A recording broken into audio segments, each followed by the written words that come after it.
Hello. Hi, everyone. Welcome. Thank you for joining us for session 1 of Trinity's Wake, our Mage 20th anniversary edition actual play here on the happyjacksrpg network. To find all the sessions of this game, visit happyjacks.org/Trinity's Wake. And to visit all of the shows on the Happy Jacks network, visit happyjacks.org. My name is Adam. I use they, them pronouns, and I am your storyteller for this particular game. Hooray!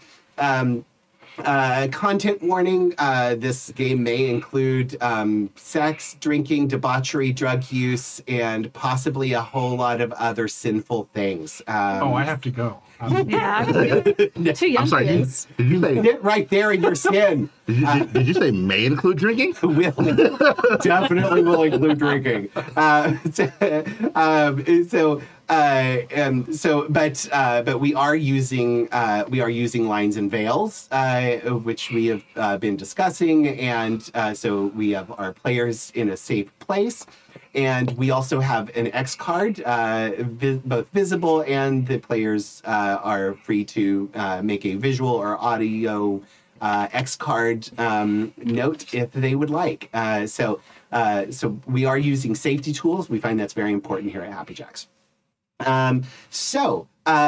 Let's start off. Let's introduce our characters, and then we'll start setting the scene and getting into the story. So we're going to start with Nick. Hey, I was not expecting to be first, but I can do it because I'm a professional. I will be playing a character whose name is Alexander Basto. He is the icon of entropy for our particular game and our this whole experience that we're about to have. And he's a little bit anachronistic. Even though this is the 40s, he walks around looking like a cowboy, big duster, hat, and he is a gambler. He travels all around and gets involved in card games, dice games, other forms of luck. He's very interested in what's happening right now in a little town called Las Vegas, as the locals are trying to resist all of the advances of organized crime. So that's a really exciting point. However, we're in Seattle, so I also took a look and saw what the vice situation was like in Seattle, and I'll be peppering some of that in throughout the game, I hope. He stands about 5'10". He's got brown eyes and brown hair. It's a little bit long and shaggy and unkempt. And as I mentioned before, he tends to dress in a very cowboy style. Awesome. Next, we are going to Pooja. Hello, I am Pooja, and I am playing Banu Takar. They are an immigrant from northern India. They came to Seattle, definitely not running away from the consequences of their actions. Definitely not. Absolutely not. They are the icon of time for the Mayflower Club, and style-wise, they are a mix of Indian, like, traditional silver kameez, that kind of, like, heavily embroidered, colorful clothing, and the cutting edge of American fashion, just depending on how they feel at the moment and what sensuous pleasures they would like to indulge in, because it is all about the senses. Yes. Lovely. And let's go to Courtney. All right. Hey, I'm Courtney. I'm playing Evelyn Porter. She's the icon of life. She's kind of a chameleon. She likes to change her appearance depending on what's going on around her and what needs to be done. She's done a lot of deep undercover work for various things that the players will find out about eventually, but they know that she was last in Chicago working the Chicago outfit, which was like Al Capone's ring, and then something happened, and now she's in Seattle. Let's see, describe her. I'd say she's about like 5'5", blonde hair, blue-eyed, very like put together. Like her outfits are always very pristine, even if they aren't like they're not like flashy, but it's always like everything has to be in its place. Everything is done with very much a purpose. She's also probably not very like liked among the other people around because she's just kind of a frigid bitch sometimes. I'm sorry. Just a little bit. One of us has to be. Right. That's it. Lovely. And Dion. Hi, I am Dion. I am playing Silver. He is about 5'8", I'd say about $135, pretty slender. Typically dressed in a tuxedo, typical to a sort of big band musician, jazz player of the era. He is originally from Mississippi. He has fled the South for obvious reasons, being a black man in this time, looking for a better life. He found himself in Chicago for a while. We'll get into that backstory eventually. But now is pursuing both magic and music at the same time in Seattle. So he's always looking to grow in either capacity. He is quite the charmer outside, but maybe you'll get to know some other things about him a little later on. Yeah. Yeah. Great. Awesome. So those are our characters and our players, and so I'd like to invite you all to burn some incense, light a candle, get some smoke going because a haze always makes everything feel better. Grab a drink if you like, whether it's hot cocoa or straight vodka. Whether it's hot cocoa or hot toddy. Or both. Or both. Alternate. Or mix them. And vodka cocoa. I'm not sure. Well, if it's like, That sounds disgusting. but maybe like a It does. peppermint schnapps. Yeah. Peppermint schnapps and cocoa. There you go. Don't ask me about alcohol. I'm terrible. Listen, I don't judge people. Yeah, whatever right, yeah. drink they want. Yeah. If you have a nice shawl or a handkerchief, throw it over the lampshade. Not directly on the bulb. Not directly on the bulb.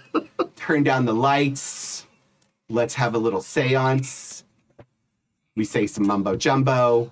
We speak some words. Mumbo jumbo, mumbo jumbo, mumbo jumbo. Great start. Yeah, Right? Great Yeah, game, everyone. yeah. Luckily, so normally I'm like, okay, let's aim for super serious and we'll land at like romantic comedy. This game, it's like, no, we're going for the wild, and and that's what we're gonna do.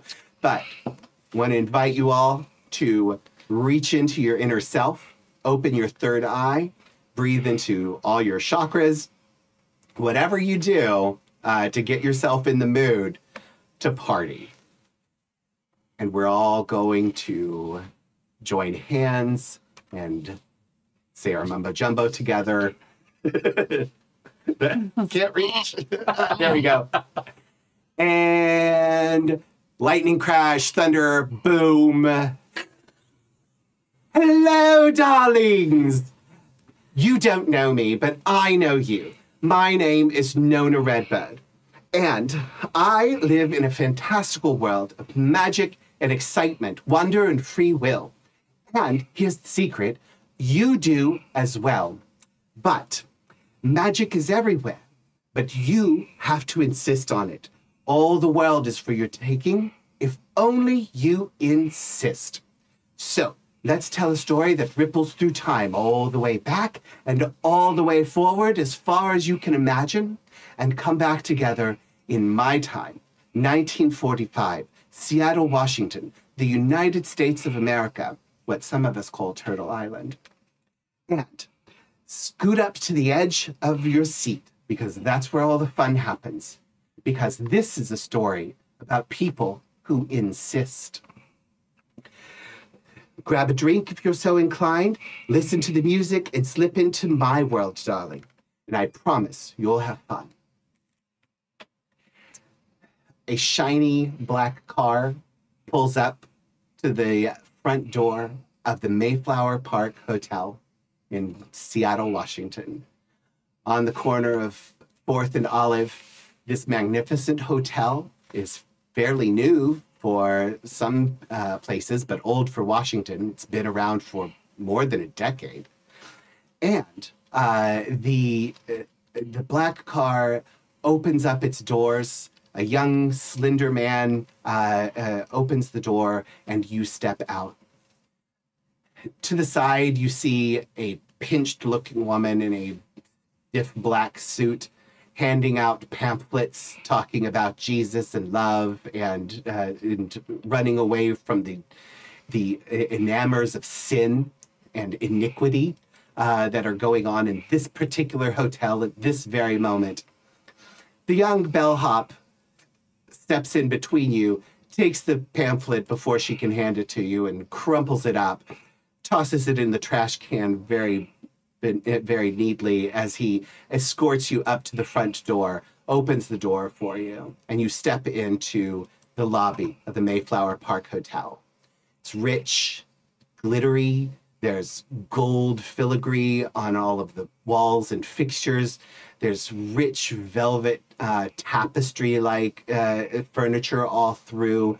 A beautiful, beautiful reddish-brown carpet, giving a whole sense of mystery and glamour to the room. Crystal chandeliers hang from the center, casting a warm glow, but it's the music that hits you. The thump of the bass, the bass.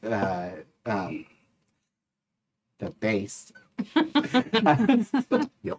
The thump of the bass, the rhythmic pounding of the drum, that chunky wail of the trombones, and a clear, piercing saxophone sound that sounds like angels could have made it. And you can smell the cigarette smoke in the air with a tinge of something else, marijuana, opium, depending on which ones you recognize. Spoiler alert, it's both. And you hear laughter and music and fun happening off to the right as you look to the right and you see the carousel room, the den of iniquity, the heartbeat of hedonism and sin, the beautiful absolute mess of gloriousness that is the carousel room. As you walk into the carousel room, it's brightly lit, but in that way that actually makes you feel a little more anonymous. There's glittery chandeliers everywhere, crystal lighting fixtures, and the band, Oliver Gordy and his Swingin' Symphony, are on the bandstand, revving up one of the most jiving swing tunes that you've ever heard. It hits you. It hits you deep in your senses as you feel it just take over your mood. And you can't help but feel excited as you step into this room. It's packed. It's a Saturday night. The club is jumping. And people of all types and ages and shapes and sizes and colors are playing together, having a good time, talking, dancing. There's an atmosphere of joy and brilliance coming spread throughout the entire club. As you enter the room, the first thing you notice is Oliver Gordy himself, the band leader of the Swingin' Symphony, conducting this jazz band in an animated way that can only be described as frenetic. His enthusiasm is shining through every movement of every part of his body as he whips the band into this incredible sound. Swing music is the newest, hottest, best thing, and nobody does it like Oliver and the Swingin' Symphony. But this is even more special because featured on saxophone, standing in front of the others, all of them wearing their bright pink tuxedo jackets as they wail on their instruments. But standing in front on the saxophone is the one we know as Silver. And he's slender and well put together, well kempt. Can you describe Silver a little more? Like, what does he look like in more detail? like I said, about 5'8", 135, pretty slender, very well kempt, shaven face, short afro for a hairstyle. Wearing what the band is wearing tonight, but typically blacks, whites, black pinstripes, white tux, very, very classic.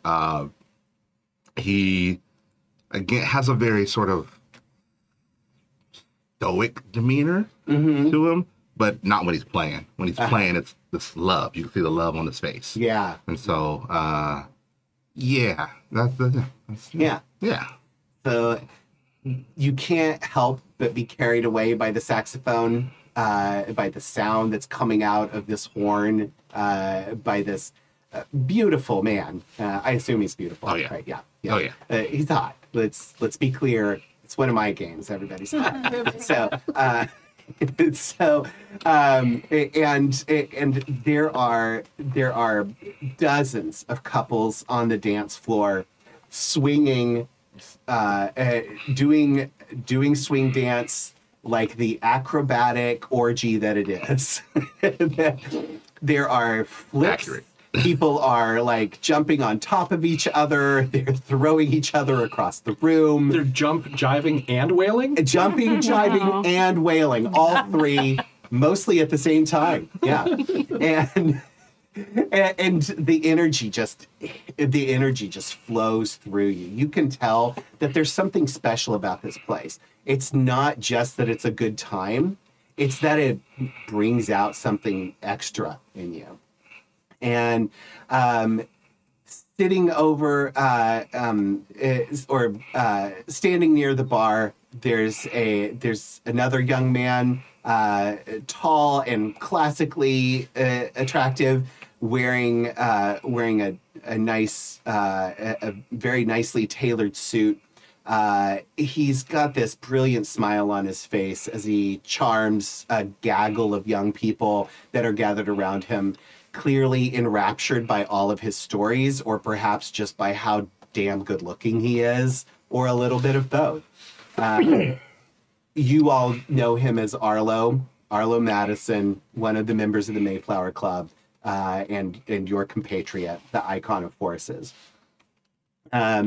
Nearby, you see two people sitting kind of in a corner, quietly smiling to themselves as they people watch in the grandest way.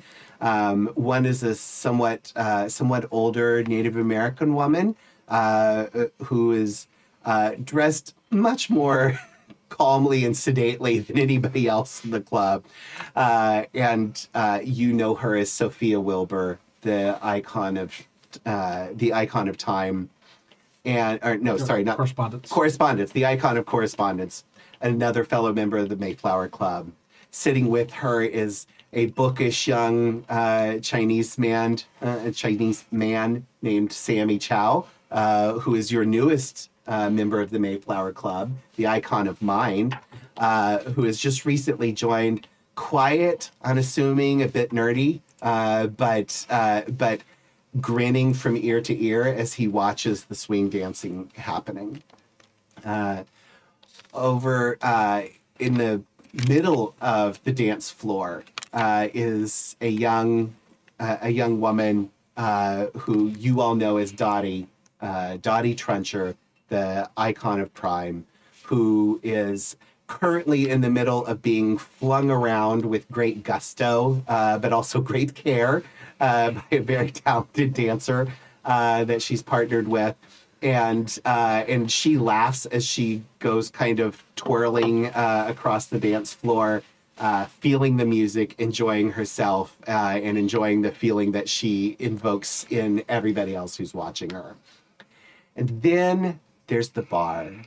Sitting on the edge of the bar is Nona Redbird, the woman who brought you all here, the woman who's been talking to you for years, maybe decades for some of you, as she develops her grand plan for what she thinks might work. The Mayflower Club and its mission.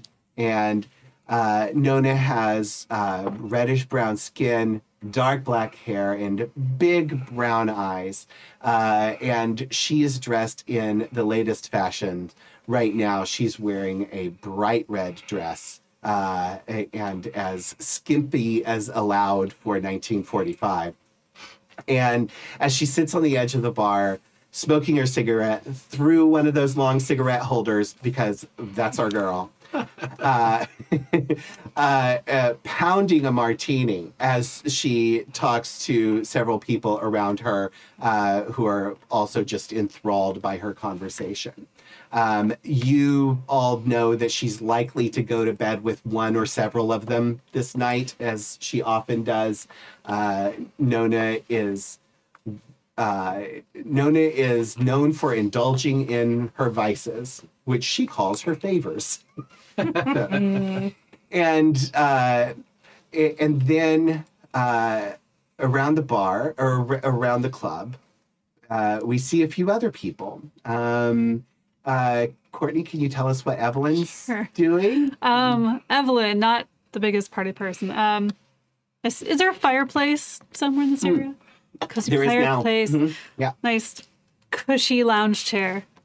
She's reading something. Just kind of observing. And it says, it's bright yellow, almost looks like a magazine. It says Action Comics. There's a man in blue and red with a cape on it. And he goes, Holding a big green car. holding a green car. She goes, what? An alien? Really? How unimaginative. And Lois Lane is so stupid. All he does is put on glasses, and she can't tell that it's the same man. Oh, so terrible. She closes it and throws it into the fire. Like, oh. That's going to be worth thousands of dollars one day. Not anymore. Not anymore. I told you, Evelyn is a monster. Right. Is she talking to anybody about all of this, or is she just talking to herself? I think she's talking to herself, not realizing that there's a gentleman in the other chair who's been trying to talk to her. Meanwhile, she's just looking through Superman and talking about how dumb it is. If you really give a call to that, Mr. Siegel. Really, they keep just letting him write more of them. Don't you think it's ridiculous? I don't think it's drivel. I mean, I suppose it's just for children, isn't it? Just children's I stories? should hope so. I mean, no adult would be that stupid. I mean, I'm sure it's been around for, what, 2-3 years? Maybe. I'm sure. She doesn't know that. I'm sure it's just a fad. No one will know who Clark Kent is by, in 10 years from now. Clark Kent. I heard someone say that sitting next to an actual comic book nerd. I know, right? Courtney's knowledge knows how to, dig it in. Yeah. That's my specialty. Twisting the knife. Oh, Silver loves Evelyn, but Dion is not a fan right now. Too far. That's how you make an introduction. Right. Throw one of the most valuable comic books in the world into a fire. Okay, I said no evil characters. It's beautiful. Hard. So, great. Banu, what is Banu doing? Is Banu there? Where is Banu? What does Banu love? You had mentioned that there is a distinct aroma pervading the club. And if you look through, some of the thickest smoke, you can see that there is a kind of corner of the club where stretched out in their newest acquisition, which is a zoot suit of finest woven wool, which is just a sensuous treat all in of its own. Partaking with a group of people in, let's say that tonight is an opium night, because the juxtaposition of the tempo of the music with the languor that the opium is is just exquisite. Yeah. It's like time pounds upon you. Yeah. From all different angles. Yeah, yeah. I love it. It's like it's this is gonna sound awful, but it's like drinking hot tea with hot rocks in it. A little bit. A little bit. Like calming, but also like, ooh, this is weird. Yeah. It's new. Everything is about like, oh, okay, well, we haven't done this before. Yeah. Let's try it and see how it feels. I love it. Yeah.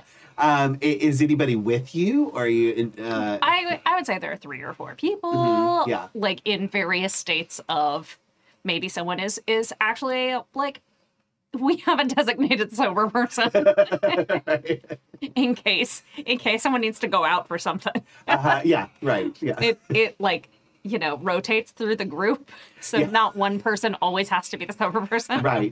Yeah. Is Banu ever the sober person? I don't know what you're talking about. It definitely happened at some point. At some point. Yeah, I did it last week. That's the best part of being the icon of time. Oh, Yeah.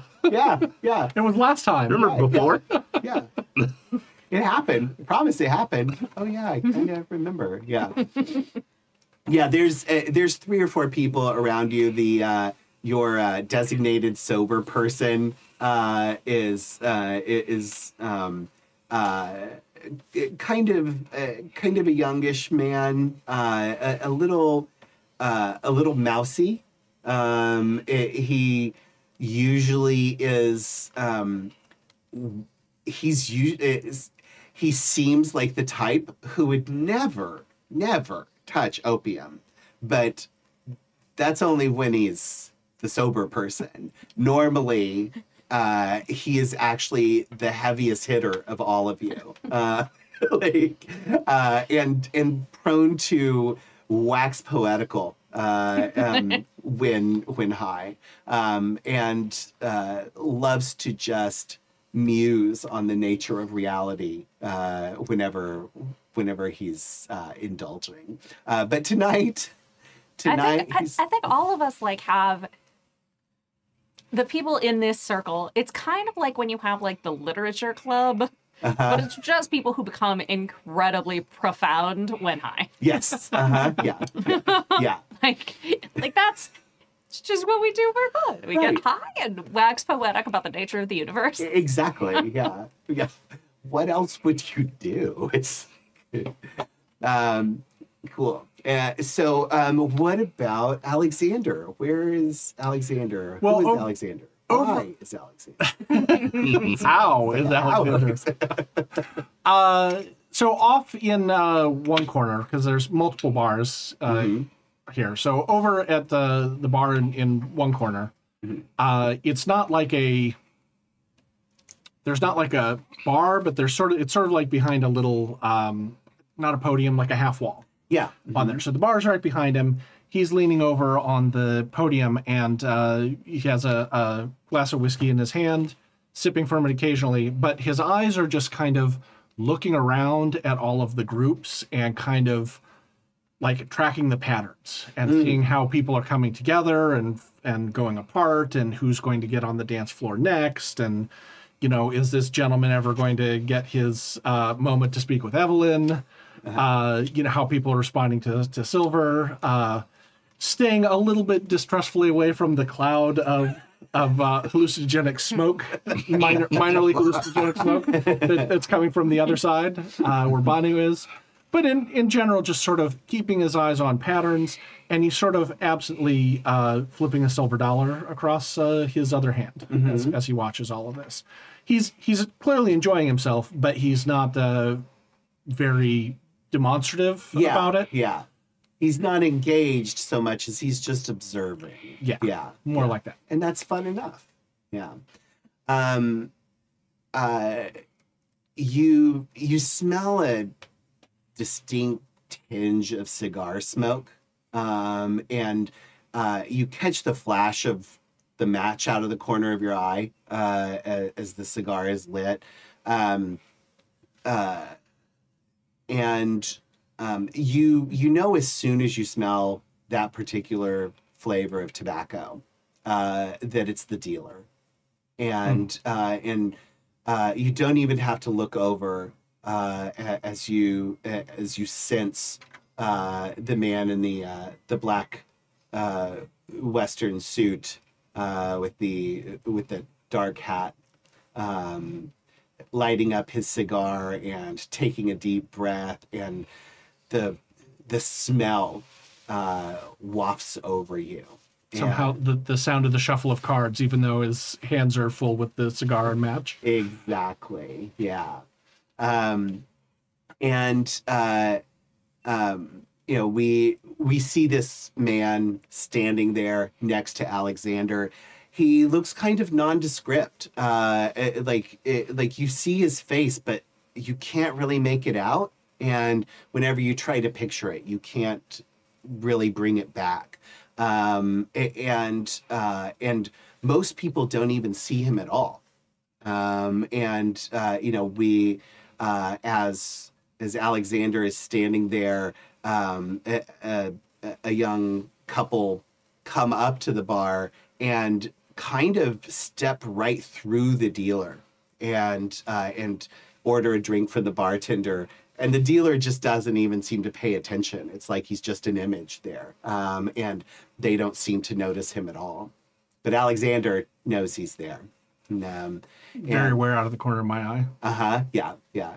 He almost seems clearer when you see him out of your peripheral vision. So I like that. yeah. It's like when you look right at him, it just doesn't really seem to gel. But you can picture him clearly in your mind's eye when you're not looking at him. So, Courtney, did you bring cards? No. No. Okay. I got cards. Yeah. You have, you have cards. That's right. Okay. Yeah, it became this thing. And you just hear that slow drawl, where he says, "Draw a card." Well, I'm going to shuffle and draw a card. Okay. All right. Probably not either of these that I just dropped, but Maybe those are the ones you were meant Oh, maybe. Right. to. Who's going to do the cut of fate? Yes. Yeah. did I just drop some more? No, Ah, it's the oh. wrong thing. Who said it has to be a full deck? I'm having a problem. Who needs a full deck of cards? Yeah. That's right. I'm never playing with full deck. And as the icon of entropy, of course things are falling out all Of around course me. they are. Yes. Yeah. We need the 7 of hearts. All right. There's a good one. Would you cut? Here it is. So while Nick is shuffling, I will tell our audience that within the world of magic, there are 9 spheres which govern the different things, the different concepts that magic can affect. And what Nona Redbird has done is gather 8 other mages from the world who have who serve the epitome of each specific sphere. Banu, the icon of time; Alexander, the icon of entropy; Evelyn, the icon of life; and Silver, the icon of matter.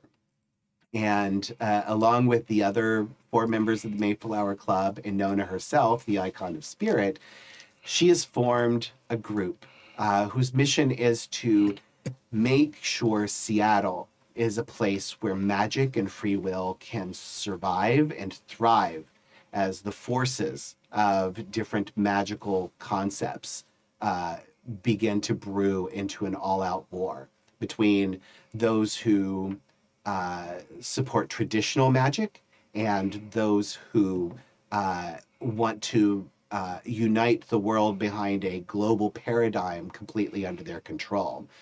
The mages known as the technocracy. Draw a card. The 3 of diamonds. Okay. Draw mine. Jack of spades. Jack of spades. So you see how that works, don't you? Well, can't come up sunshine and roses all the time. What do you want? Oh, I think I need you to do something for me. Now? Oh, yeah, now. Yeah. now. Well, why don't you tell me, and I'll see how important I think it is. All right. You see that mousy-looking kid over there by your friend Banu? Sure. Well, what if I told you he's gonna die tonight?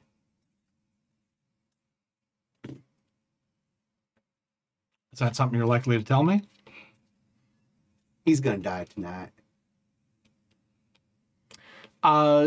Do I recognize this person? Are they a mage, or are they just someone who's at the Mayflower Club all the time? Yeah, they're not a mage. They're just an attendant in the Mayflower Club. This is the hard hitter? Yes. Yeah. Who's playing sober person tonight. Yeah. His name is Thomas. You may or may not have interacted with him much, but he's regularly around Banu, and also known as a big fan of Thomas as well, because Nona and Banu absolutely love those who indulge in their vices. So he's loved, or at least enjoyed. It's There's a difference. he would be missed. Yes, he would be missed. Okay. Yeah. Is this a warning, or is there anything I can do? Oh, you could do something. And that's why I thought I'd ask you. You could pick somebody else. Well, that hardly seems fair. I mean, you and I have our games, but drawing others into them who didn't ask? Oh, well, everybody gets drawn into a game they didn't ask for. That's what we call life.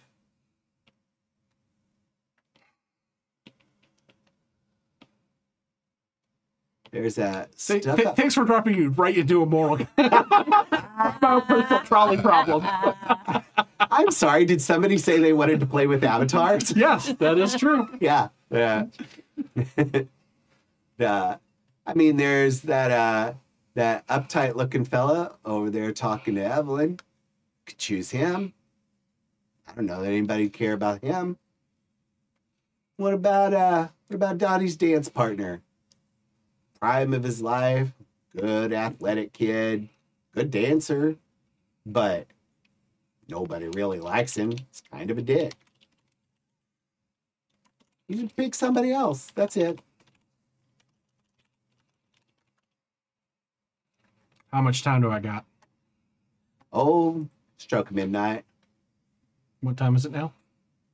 It's 3 minutes after 10. All right, I'll think about it. And I reach out my hand to the dealer, and the dealer, we shake hands, and a little mark appears on my hand from them, like a little transfer of a dark circle. Okay, a dark circle. Yeah. Okay.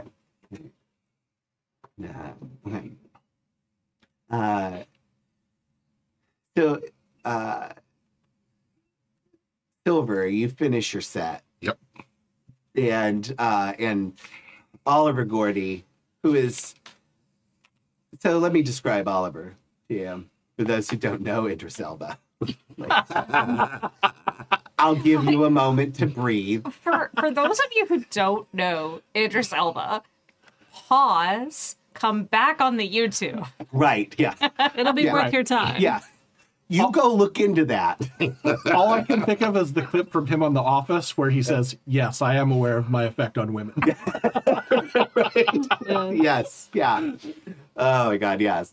So imagine Idris Elba with his like 40s finger curls and a nice trim black mustache and wearing a tuxedo. The band is in hot pink. Oliver's in a white jacket because Oliver always wears a white jacket, and he is so animated as he moves the symphony through these swells of the swing music. And then he brings it to a roiling close and turns around and takes a bow to the audience as everybody on the dance floor erupts in applause. He does this huge hand wave gesture over to Silver to take a bow as well. And the audience just roars, in appreciation, because Oliver and the Swingin' Symphony, they're phenomenal, but they're never as good as when they're playing with Silver. And he motions to Silver and he says, "We're going to take a break now, but we'll be right back with some beautiful music and some amazing dancing by all of you incredibly beautiful people." And he just kind of applauds the audience themselves, which they just eat up. He flashes that $1 million smile because he looks like Idris Elba. He's this kind of tall, imposing, muscular man with dark brown skin and these bright hazel eyes. And he just locks those eyes onto you. And every single person in that club feels like he's looking just at them because that's who he is. And the band all kind of file out, most of them going to smoke cigarettes or funny cigarettes out in the alleyway. I mean, if they wanted to smoke regular cigarettes, they could just sit here in the club. Well, actually, the funny cigarettes, they could too. But I was about to say, all they have to do is walk it's 5 more so feet about to getting the away from the left. crowd for a little bit. Yeah, exactly. Yeah. It's not about going outside to smoke. It's about going outside. Right. So, yeah. But the band all file away. They pat Silver on the shoulder, or shake hands with him as they file off the stage.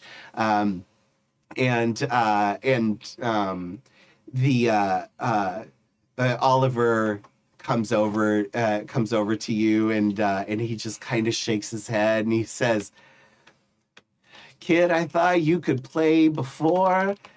I don't know how you did it, but you made love to the angels this afternoon." Ollie, I know how to play the brass, man, but I'm trying to learn how to work a crowd like you. Well, you will learn eventually, but you see, you got to put on that smile. And This is the face. Yeah. Don't worry, you'll get there. You just keep playing like that, and you just keep feeling it like that. But it's never so good as when you're up on stage with us, my friend. Oh man, anytime. Yeah.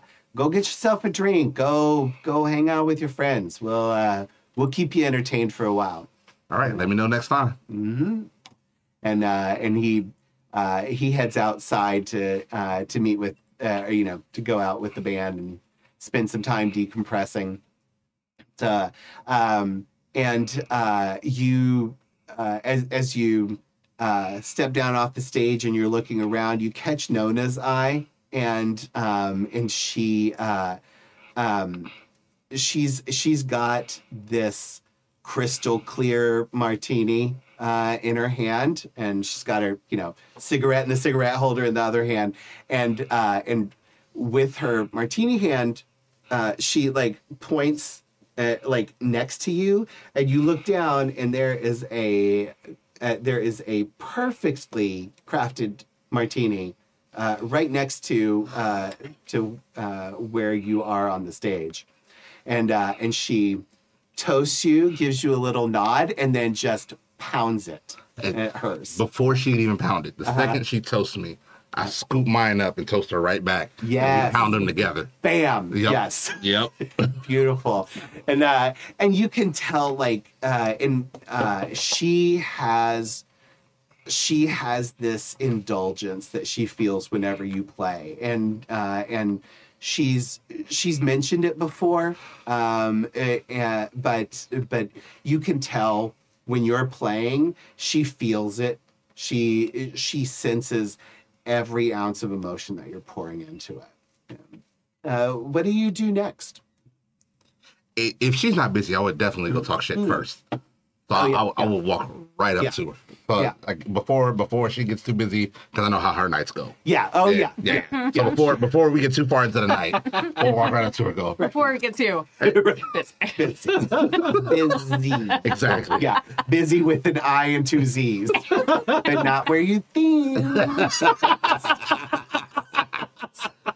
Hey, Miss Nona. Miss Nona, you like that west wall over there? You like that wall? Oh, I do. Ah. It's a beautiful wall. You keep letting me play with them boys. You're going to have to tear it down and make more room in here. I will. You'll see. It'll be gone tomorrow. Maybe Saturday. No, today's Saturday. I've lost track of time. I have no idea what day it is anymore. Do you? You keep giving these martinis. We'll forget together. And she reaches back behind her and pulls out 2 more martinis. And I grab them both. And there's another one waiting for her behind. Sylvie, you absolute charming angel, you. I have no doubt that everyone had the most fantastic time tonight, and it's all because of you. Oliver's the one that works the crowd, Miss Nona. I just play the horn. That's all I got. Oliver's brilliant with the crowd. That's one thing I like about him. He's brilliant with everything, actually. Yes, just brilliant with everything, but with the crowd especially.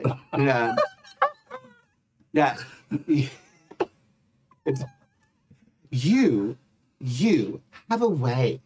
The music just flows right out of you. It's just like art. It's just like painting. It creates an entire scene for me, darling. I have no sense of time or presence or place whenever you're on the saxophone. It's my favorite of yours, dear. And I know you can play everything. But saxophone, that's where you sing. Coming from you, Miss Nona, that means the world. I appreciate it. Silver, you're a doll. My little dumpling, my gumdrop. I can't get enough of you. Now, I want you to promise me something, will you? What's that? It's a very serious promise. Oh, you got my ear? I want you to promise me that you'll have fun tonight. Yes, ma'am. I probably won't be having the fun you'll be having, but I'll have my fun. I promise you that. Oh, dumpling, nobody has the fun. Bam, pounds the martini. wow. Yeah. So after that, I would imagine Silver would enjoy the party a little bit more. Definitely drink, because that's his vice. Yeah. So sit and slam a couple of more martinis. Yeah. But after that, the fun for him would be going up and probably rooftop, sitting under the moonlight, just chilling, popping a couple of notes out on the harmonica, just enjoying the nightlight. Nice. Yeah. Yeah. Just by yourself? Oh yeah, 100%. Yeah. Okay. Yeah. All right. Have fun at the club, party out, Yeah. chill on the roof, watch the stars, Yeah. play some music. Okay.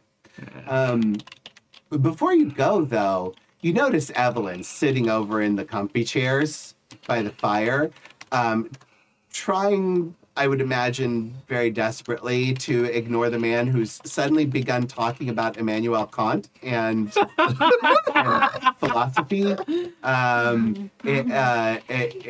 Yeah. I have to work really hard to get back into character now. I'm just thinking about the fact that she destroyed an original Superman. I know. So let me, Silver. So here, if this helps, to Silver, this is just a piece of pulp. It is. All over the place. It is. Right? Who gives a crap? I have to get back into the character Yeah. Right? and not be offended. Yeah. Yeah. All right, here we go. So I would see her and definitely, one, want to save her. And two, also, I probably would have this underlying desire to get her a little buzz to loosen up and have some fun anyway. So since Nona's just letting the martinis fly, Oh, yeah. Yeah. I definitely would bring over 3 or 4. Okay. You know, 2 for me, 1 or 2 for you. Yeah. So come over. Hey, you need a drink? You want a drink? Silver, my darling, my love. Let's go. Yeah. Some drinks, It- yes. Oh, hello. I'm Bradley Morrison. Oh, pleasure to meet pleasure you. to meet you. Can I swoop in here for just a moment? Yeah. Because I have a thing with him. So as he introduces himself, I'm going to swoop into this conversation as well and say, just the man I was looking for. Could you help me for a moment? Oh, I don't know how I became English there for a moment, Yeah. but yeah. Sorry, it's infectious. Yeah. Just spoiler alert. No, it's not English either. Right. Yeah. I've been working on this. I've been working on this trick, and I was hoping you could lend me a hand here, and I'll let you Yes, guys. and as do he it here. turns away, I just mount. Yeah. Yeah. As soon as he turns, Yeah. greeting gone, we just Yeah. dip. Yeah. Yeah. Yeah. Yep. Yeah. You're the best. And then we go to the roof. Okay. Yeah. Okay. And, Now we can relax and Yes. So- You know how. so Banu, what's your favorite thing about the opium high? I think that I there's gave a content warning. No, People. it's not even. It wasn't the question I expected coming into the night. That's all. Hypothetical. Right? Yeah. Sure. Yeah. I think that there's a sense, and let's be clear here, Pooja didn't do any drug research going through this, so I'm just gonna make it up on the fly. Yeah, that's fine. Yeah. I think that there's a sense of like feeling the pulse of everyone in the club Mm-hmm. in this kind of like warped, instead of like, because you have the rhythm of the hearts of the people dancing, and you have the people who are drinking, and you have the people who are like the people around Nona who have Yeah. that kind of like heightened sense of like anticipation. Uh-huh. But it's this like womp womp kind of way that Yeah. you sense it. Yeah. Yeah. And I think that tonight that is the thing that they find the most intriguing about the Opium High. Yeah. Just enjoying the womp womp. Yes. Yes. Yeah. The womp womp. Also, like, there's, you know, one of the other people around has started to like recite old poetry Oh, yeah. Yeah. in Spanish, Uh-huh. Yeah. which has a completely different cadence and a whole like different meter than what we are used to hearing here, and the juxtaposition of that like thrumming beat of like womp womp of people's hearts with the cadence and the meter of this poetry. Yeah, yeah. I'm just feeling it. Like it's like this is before beat poetry became a thing, but it's like, oh, this is the moment that beat poetry became to try and recreate. Yes, 100%. Yeah, like one of these people is going to like become the founder of beat poetry because of this moment right here. Yes. And I think actually you sort of sense that like as you feel the as you feel the stretching of time, you start to get a sense that this is an empowered moment for the future of poetry. It's not direct. Like this person isn't going to actually be the first beat poet, but this person's going to make an offhand remark to somebody wearing a black turtleneck. That's gonna be like, you know, that's going to send that person off on like an experiment that then turns into you know, the founding beat poets, you know. And also the connection of the black turtleneck. Yeah, exactly. Yeah. Yes, Yeah. They're going to be absolutely. like, this cat is cool. Yeah. And so, yeah. So, And I think Manu says, it's like, just for just a split second, it's like, yeah, man, break it down. and there's one guy who's just kind of visiting. It's like Thomas's friend from New York that's visiting, and he's like, oh, I love that. Man, that just sounds so great. That sounds cool. Like, you know, it sounds like a cat. And, and you realize, like, you just started beat poetry. It's going to take a few years for it to, like, spread. But something just changed because of your whims, you know. You didn't even have to roll. Right. The power of opium for you. Right? Yeah. We'll see. I'm going to try and make you guys roll something today. What? I said, do drugs, kid. Yeah. Great poetry. Drugs are awesome. Yeah. So in Poetry. the Fictional. Fictional drugs. the Spanish poetry pauses for a moment, and Thomas slides another drink over to you, and takes his his soda with lime, and he just kind of looks into your eyes very intently, and he says,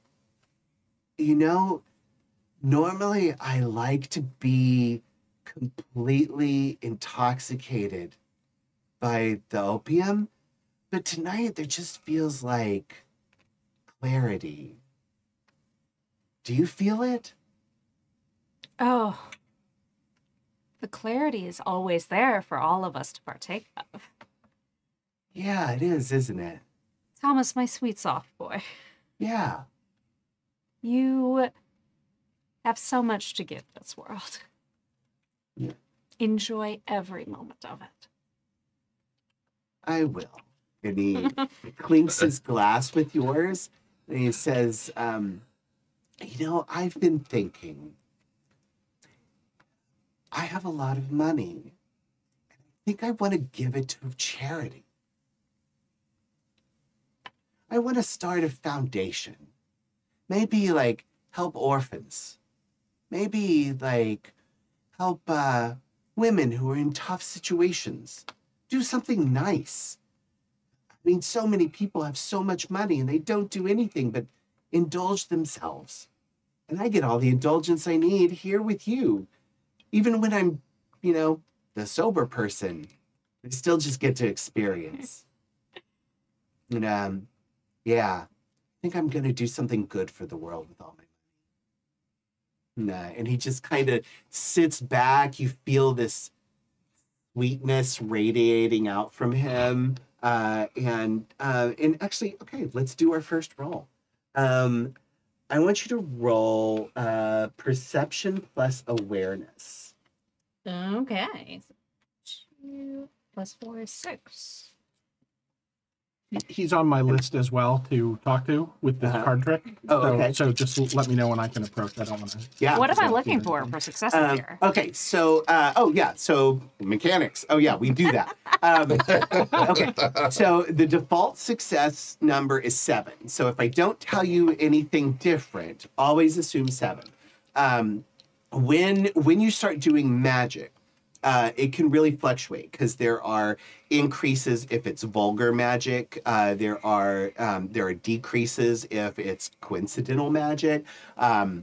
So vulgar magic is something that somebody who is not aware of magicalness can sense and see. So if you shoot a lightning bolt out of your hand, that is vulgar magic. Everybody in reality, even the people who are awakened to magic, know that that's not something that reality normally allows. So that's more difficult. If you're shooting a lightning bolt out of your hand, but there's nobody unaware of magic there to witness it, it's not quite as difficult. But if, say, you do a little thing and unfortunately somebody just happens to step on that electrical wire that just snapped and fell on top of them and they get electrocuted, that's coincidental magic. So it really sucks for them, but you didn't do anything. You were standing over there by the side doing absolutely nothing. It just happened that a whole bunch of electricity just shot through them, right? So that's coincidental magic. And so what you're saying is when we should Final Destination now. Yes. Oh my God. The decades that I've been playing this game, and I never thought to explain it as Final Destination them. That's the key to avoiding paradox. So, oh my God, that's brilliant. So, yes. But it could also be set up with like props. Like Yeah. if you had this thing on your arm that's like a weird Tesla coil thing, you could say like, oh yeah, it's just this zappy thing. And they're like, oh my God, there's this new technology called electricity. I mean, it hasn't been around that long. I mean, electricity is only like 70 years old in 1945, you know.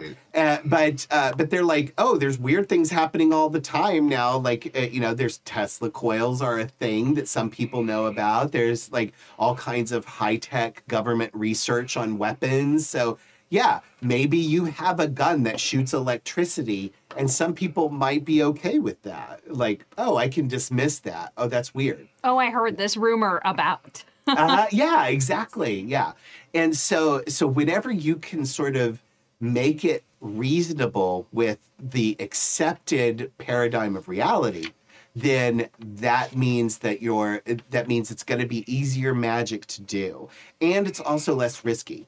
So there is this thing called paradox, and this is the backlash of the global paradigm of reality as the capital R reality. Right. So if you do something that breaks reality, reality breaks you back. Right. That's paradox, and it can result in some really bad things happening.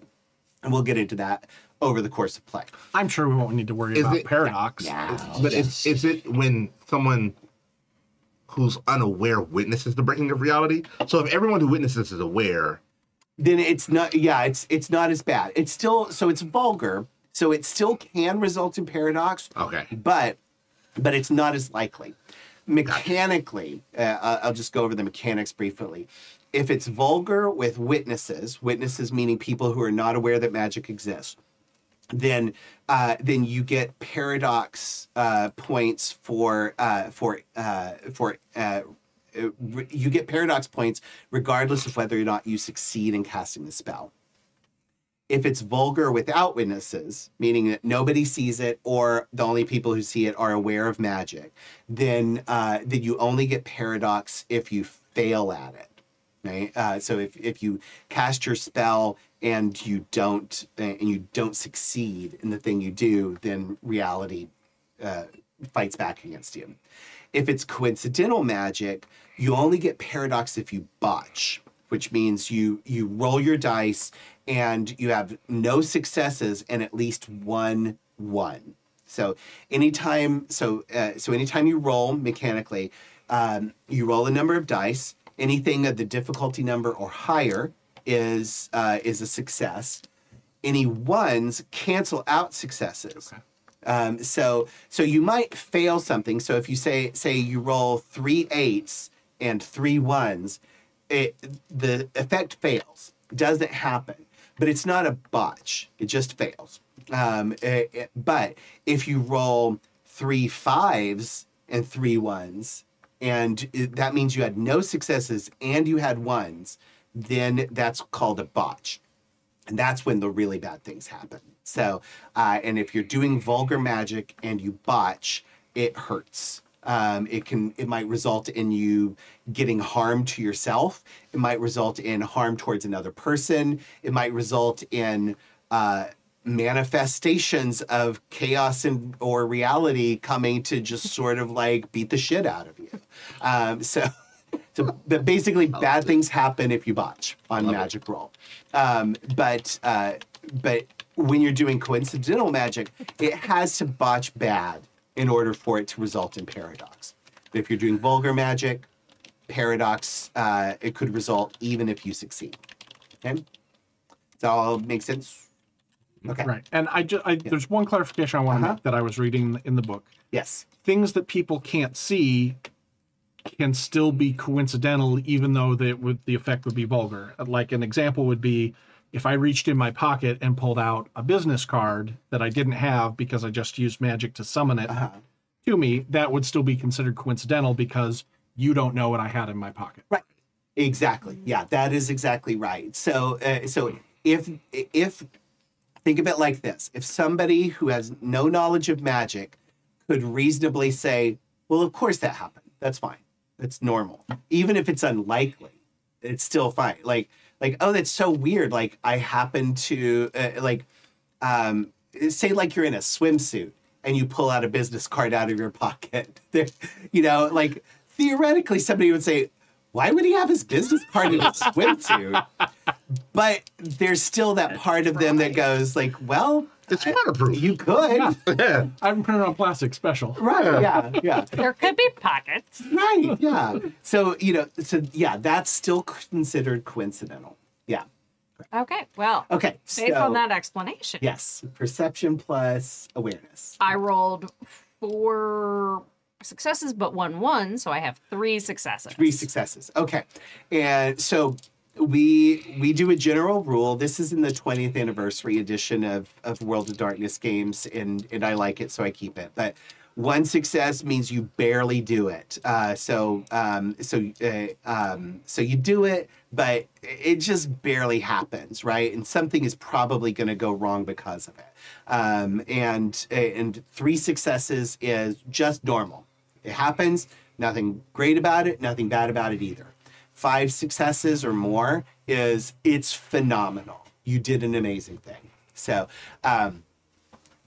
For PBTA fans, and I did this when I ran Changeling here, is like this is called World of Darkness. Adam runs World of Darkness like PBTA. But a 1 or 2 successes is like a 7 to 9 result. 3 or 4 successes is like a 10 plus. 5 successes was like a 13 or more. So yeah. So for all the PBTA junkies out there. But Which, it's let's like, be real, is all of us at this point. exactly. If you're on Happy Jacks and you haven't played PBTA, like, You can go on ttrpg and find a game called Demigods. right? Yeah. Now, what is demigods? So anyway, that's the way I kind of run it as well. And so 1 or 2 successes, there might be a cost for having it happen. 3 or 4 successes, it's going to absolutely happen just like you want it to. 5 or more, something cool additional is also important. So, okay. So, wow, my brain just imploded. So the original question and the role was about Thomas and his plans to give his wealth to a foundation that helps women and orphans. That's right. Yes, thank you. Okay. Oh, I thought there was women or orphans. It was and. You're Well, flipping a coin. it now seems to be an and. It's an and. Yeah. It's an and now. Yeah. So I want to, and this is where I have the most fun with Mage. And so for the other players who are not Pooja right now, get ready, because this is what I'm going to ask whenever magic happens. Tell us what it feels like and looks like when Banu experiences awareness of events outside of current time. In this case, I would say, like, we had already talked about how they are kind of clued into the heartbeats of the club. Mm-hmm. But those other heartbeats fall away. And as Thomas speaks, his heartbeat grows louder and louder. And as it increases in volume, Bonnie looks at Thomas, and instead of seeing the Thomas who is there with his, soda and lime, they see Thomas who is signing papers to start the foundation. They see the Thomas who has been at all of these, like, when they were not the designated sober person, when they were pontificating on the realities of the universe, and what sparks out of that and what glows the brightest is the injustices of Seattle, the injustices of our society. Yeah. And then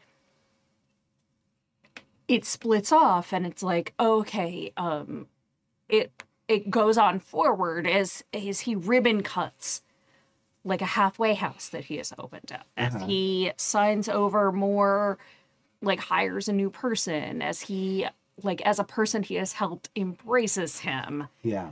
And then the alternate paths of someone else, like, he runs into an issue in the government and he's unable to open his halfway house, and you see it demolished, and you see like a bulldozer come in. Or I guess we're pre-bulldozer time, aren't we? So you see like the charges set to pull it down, and the sign of like coming soon, and it's like some corporate department store. And then you see like another situation in which like one of the people who he has been like one of the people his foundation helped like to get out of a bad situation, that person finds him and shoots him as he comes out of the theater with a person that he's with, and a string of pearls breaks.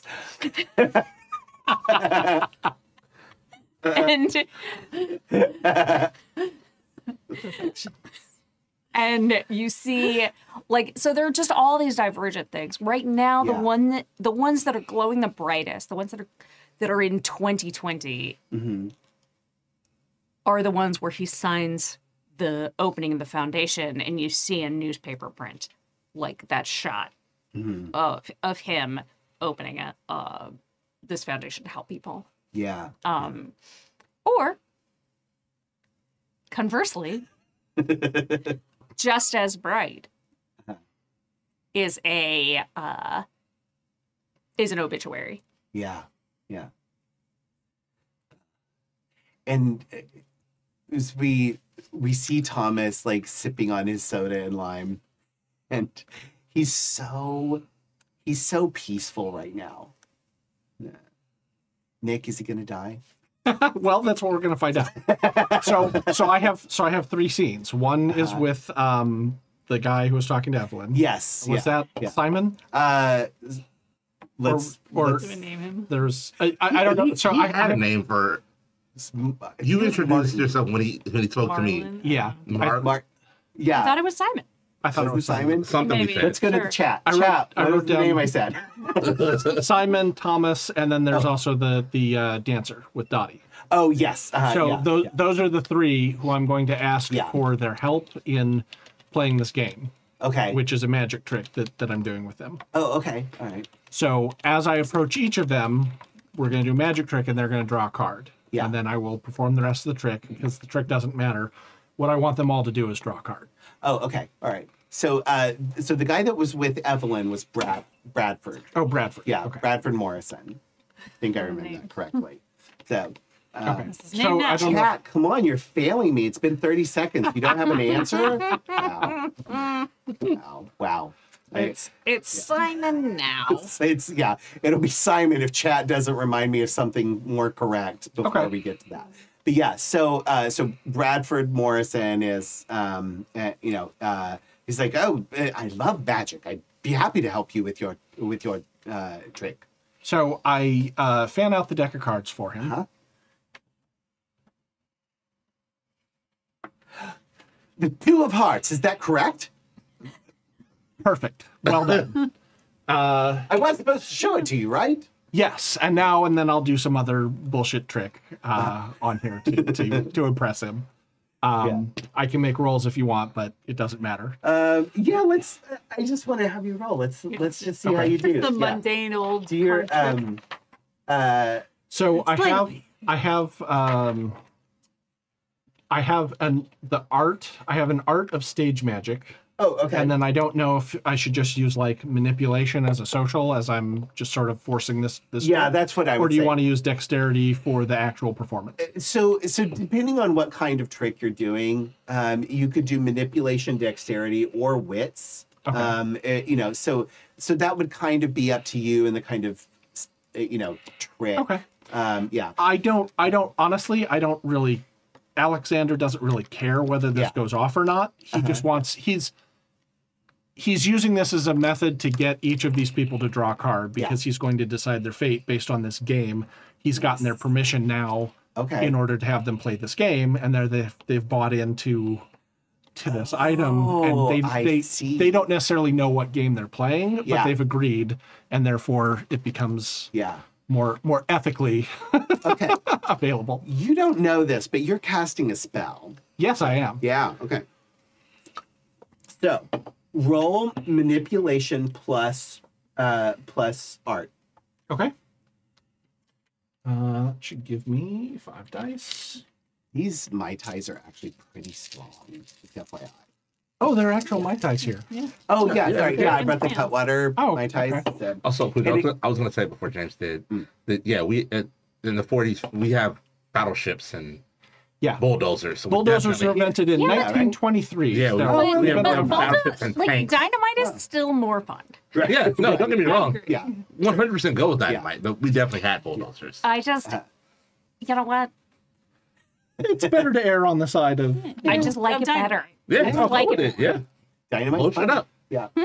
Okay. So I have 3 successes, no failures. Okay. So now you're going to roll your Arate for coincidental magic. And you're going to add 3 dice because you got 3 successes from your skill realm. Okay.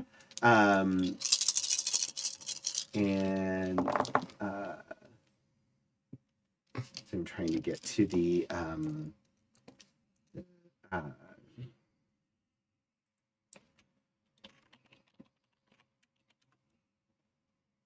sorry, stand by. It's really difficult for me to remember, like, when I'm streaming a game, like, I need to actually, like, talk about what I'm doing when I'm just, like, looking at a book. Right. Otherwise, people will think that...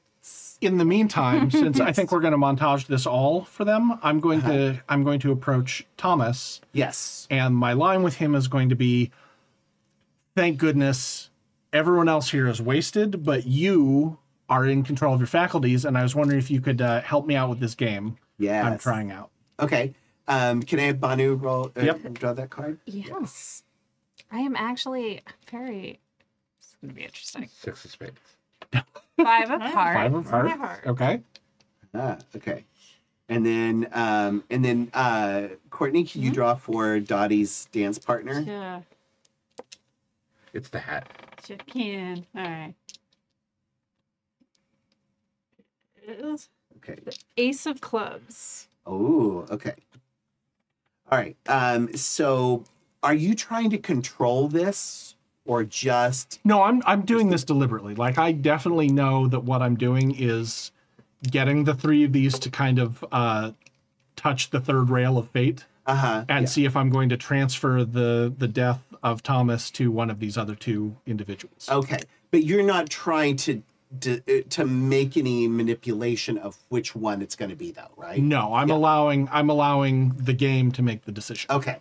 All right. So that would be an entropy 2 spell. So and this is coincidental magic. 'Cause nobody's going to understand that even magic is happening, much less what the result is. So the difficulty is the highest sphere in that effect plus 3. So your difficulty is 5. Okay. So entropy 2 plus 3 difficulty for 5 is your target number. So you're going to roll your Arate plus you got 3 successes from the skill that you used to cast the magic, and then you're going to tell me which ones are over 5. So that's 5 successes. Ooh, okay, all right. So this is this is fun for me. Because it's very clear to you which one should die. But I'm not the one who's going to interpret that. You are. So it's very clear. What is your aim? Is it which one dying would cause the least harm, or which one dying would cause the most good, or like which one dying would be like the less impactful to your friends, or that, do you see what I'm saying? Like, yeah. What's your criteria for judgment? To be honest, in this case, the criteria is not any of those. It is letting fate have another turn at the wheel. So right now, this fate is determined to happen to Thomas. Will the universe allow that to change? And I'm imposing my will, and that I am forcing the 3 of these to I'm forcing these three people to play against each other. Yeah. But I don't have my finger on the scales. Okay. I'm not making a decision for the best for my friends, although I hope that, I don't hurt any of them in doing this. But my goal is to make this, my goal is to soothe my own feeling of responsibility. that is, I'll be that. It is self-serving in that I don't want to choose who's going to die. And so I'm going to let it be a test between these three people. Oh, that's so good. Okay. All right. Let's be honest here. Yeah. No, I love this. This is so just a little meta here for those watching. For me as a storyteller in World of Darkness games, like one of my favorite things is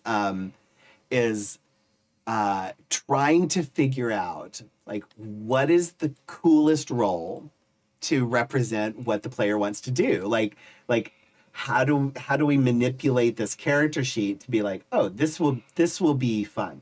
So if this helps at all, with each of the people that I touch, the like 1/3 of the black circle disappears until it's gone. Okay. Until the results of all of them have been drawn. Okay. All right. And what were the so there's Thomas, Bradford, and let's call him And we had Simon here. Simon. So Simon was Dottie's dance partner. Yeah. Okay. Bradford was the one talking to Evelyn, and Thomas is Banu's friend. Yeah. Okay. So what did each of them draw? So Bradford got the 2 of hearts. Okay. Simon got the ace of clubs, and Thomas got the 5 of hearts. Oh, Thomas got the 5 of hearts? Mm-hmm. Okay. Yep. Okay. So how I would interpret this, and we're in a conversation, I assume here, how I would interpret this is that the fate has successfully switched the death over to Bradford. Uh-huh. But Thomas doesn't come out of this entirely unscathed. Oh, okay. All right. Like if he hit the middle rank, like we had a clear winner, Simon's free and clear. Uh-huh. Yeah. We had a loser, he's going to die tonight. Thomas is somewhere in the middle. He's not unscathed, and I'm also calling this based off of how close it is and that it's the same suit. But he's still in the same area. Yeah. So, for example, if there was an explosion, and I'm not saying there is or should be, but let's say there was an explosion, I think that Thomas is still going to get hurt, but he's not going to be the one who dies now. Okay. All right. But that's just, an idea. Okay. We've still got another hour of the game, so I'll tell you what happens later. Okay. That's great. I love it. So, but I got it. Yeah. Okay. Beautiful. And you glance over at the bar, and the dealer is sitting over. He's moved to a different spot, so the dealer is sitting next to Sister Madley. So you all know who Sister Madley is, and Nona's told you the story. Nona named her, but Sister Madley, on the day the Burgonian Hotel opened, this young woman, completely hairless, alabaster white skin, beautiful makeup, wearing a black cocktail dress, and it would have been a ball gown at the time in the 1800s, and a little tiny top hat that seems like it should fall off of her bald head, but it just kind of perches there. And she walked into the hotel. She said not a word.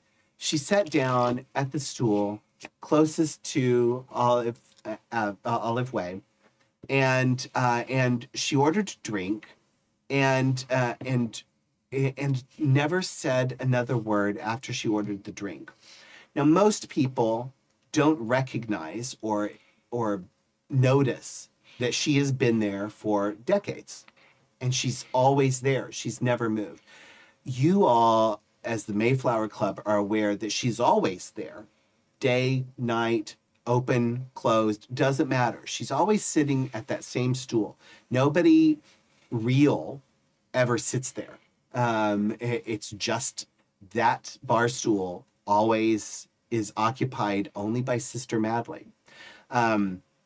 Nona talks about her as though they have conversations all the time. But she's never said a word to any of you. She acknowledges you. She makes eye contact. She smiles. She might have toasted you before, as Silver has come off stage of a great performance. She's raised a glass and smiled in your direction. Like, she's there. She's real.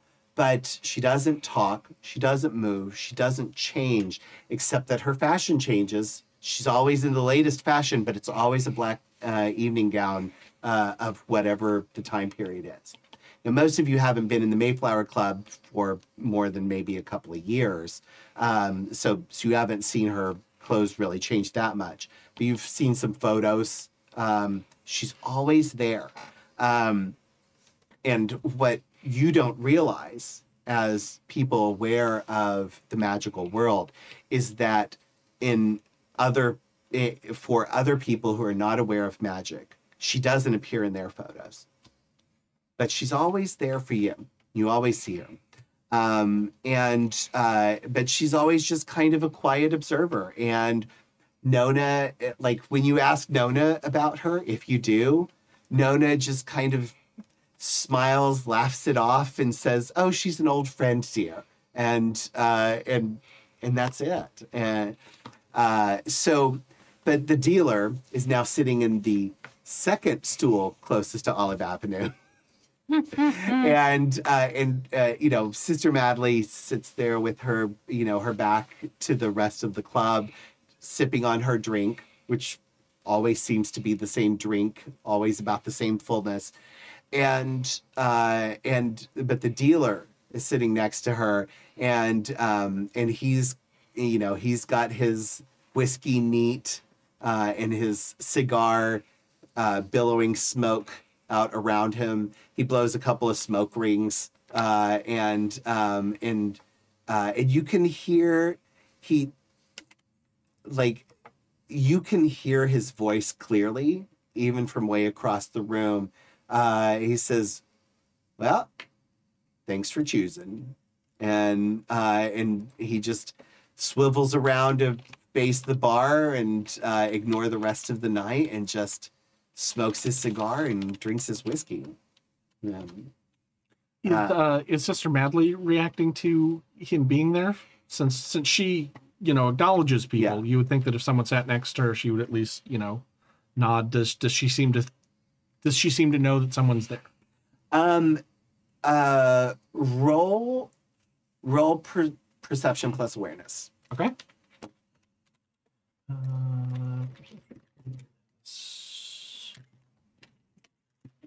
Do you have any dots in the time sphere? I do. I have 1 dot in time. Oh, okay. All right. So add another die. Another die. 7 is what we're looking at here. 2 successes. Okay. So you recognize that he may have been there for quite a while, but you can sense that she is aware of his presence. She doesn't tend to move a lot, but I think as he swivels back around to face the bar and face away from you, you see her shift slightly in her seat. That seems to make it clear, like she's aware that he's there. Gotcha. Yeah. Okay.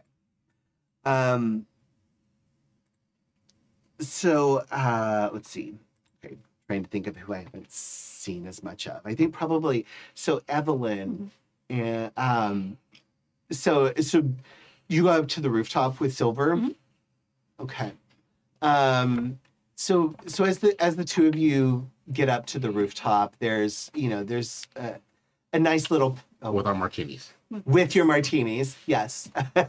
And you also know at the rooftop lounge, Nona keeps a fully stocked bar there. So it's not a bartender unless it's requested. Yes, there is. We know But it yeah, way around. yeah, you can fix it yourself. Yeah.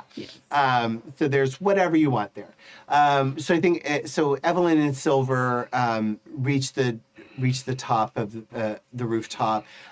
It's a nice, quiet night. Surprisingly, you can tell that there's some, there's activity down in the city, but it's things aren't raucous the way they are down at the carousel room. So it's kind of a nice little refuge from the hustle and bustle of the club. Evelyn, do you are you kind She already took it before. when you whisked her away, she's like, "Oh God, yes." Oh yeah, that's kind of what I was going to Yeah. ask. Like, are you feeling relief to be away from the crowd, or Definitely a relief to, yes, Yeah. especially to be away from whatever his name was. I wasn't paying attention. Dead man walking.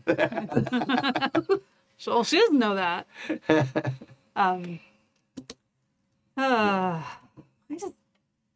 How often does Nona have these parties? oh, it's like 4 or 5 times a week. Oh, Yeah, it's constant. Yeah, just yeah, for years. She's been here for like 10 years. She's like, my God, she Yeah. can stop. I yeah. think Evelyn might be an introvert. It's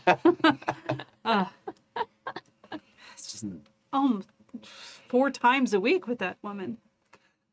She certainly enjoys her fun. Wonder if she'll ever get serious about the things we're doing here. Anyway, I think I could use another drink. What would you like, darling? Oh, dealer's choice. All right.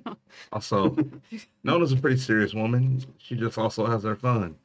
You gotta learn how to break out that shell too. Well, I know you've been trying to get me to do that for, 8 years now? Just not who I am, I suppose. Ah, you just haven't drank enough yet. Yeah. I feel like Silver would know that he should go see Evelyn before he goes to bed because she'll work his metabolism so he doesn't get hungover. Yeah, right. Yeah, That's why I can drink as much as I want. I don't get hungover. I got that Right. magic. yes. Yes. I think that's don't- like it's just one really amusing thing that Evelyn and Banu share is never a hangover. Yeah, No. yeah. It's good to be a mage. Yeah, just boop, done. Headaches gone. Nausea gone. Yeah. Yeah. I don't really know squat about alcohol, but I feel like I would know what Silver likes. So I would pour whatever. We're staying on brand with that intro. Did you see it? Kidding me? Oh, the martini. Okay. Martini. Another martini. 1 olive. Yes. With 1 olive. 1 olive. You have to drop it from a high altitude. Yeah, it has to It's go. slow motion. It has to go. Yeah. Yeah. There you go. Thank you. So Whip up something for myself. from this point, Yeah. did you have a direction you were going with us? No, already? no. Yeah. Okay. Yeah. So I would imagine at this point, this would be the comfort zone. So this would be the place where both of us could sort of have a deeper conversation. Yeah. I could sort of be more myself and we could have that sort of open conversation. Yeah. But so I would definitely go, everybody's saying I did so good tonight. And then they really like the music, but man, did you see the way he worked the crowd? Did you see how he got everybody dancing and moving? Oliver is quite a charming man. Yeah, I'll be like him one day. He's like a mentor to me. Like, I can play. I love playing. I've been playing since I was knee high to a grasshopper. But I need that. I need to figure out how to do that. To some people, it comes naturally. To others, you fake it. Yeah, I don't get it.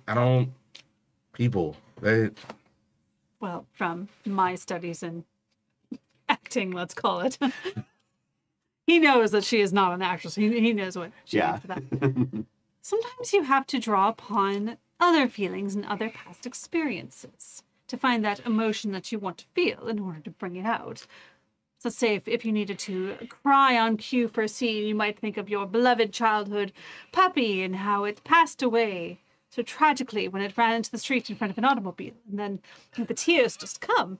So you just have to tap into that. But at the end of the day, you are who you are. You are talented and you are brilliant. I appreciate that.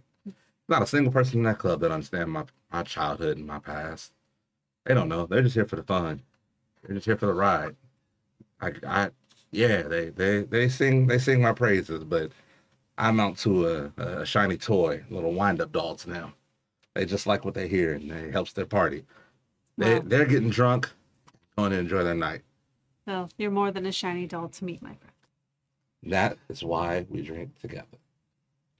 Oh, it's so cute. Oh, I love it. Okay. I know. Yeah. Oh, that was so beautiful. Excuse me, so she's crying a tear. I know, right? Like, Acting. Oh, Like, we so literally just met precious. 2 weeks ago. We know nothing about each other, but yeah, acting, I know, I role love it. playing, the beautiful Love things it. you can do. Yeah. So, Pooja, asking you as a player, was there any of the other members of the Mayflower Club that drew your attention or your interest as a player, not necessarily as bot? You mean the NPCs, right? Yeah, the NPCs, yeah. Arlo, who's Forces. Dottie is Prime. Sophia is Correspondence. And Sammy is Mind.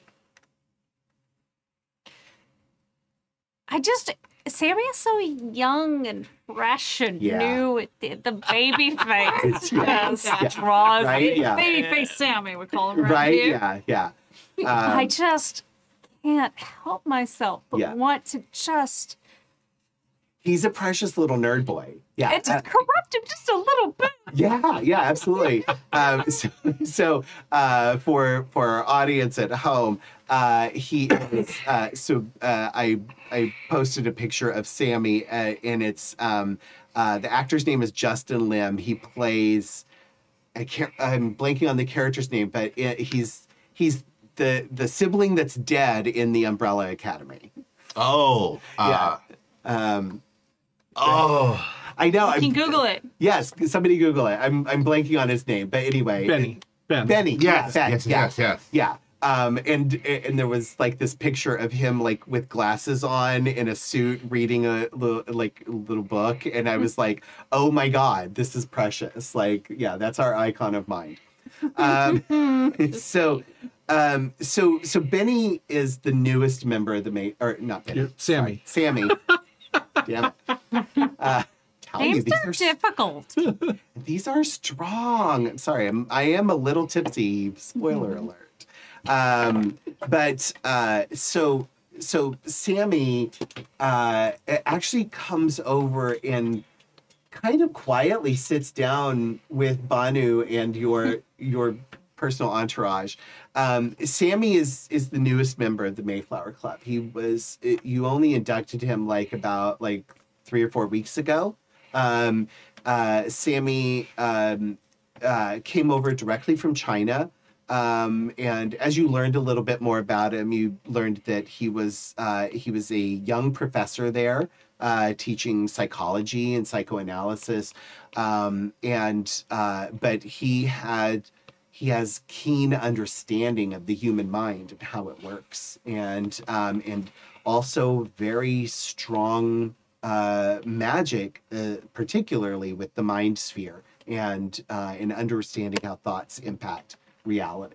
So, but while he has been somewhat reserved and reluctant to participate in the parties, he is an avid watcher of the partying. He loves it. He comes to the club every night, grins from ear to ear the entire time, and just loves watching the people do the thing that Nona loves for them to do, which is just have a good time. So, but he hasn't really come out of his shell very much. But he comes over and he kind of sits a little quietly, a little hesitantly, and then after a few moments, he leans into Banu and kind of quietly says, "Could I try opium?"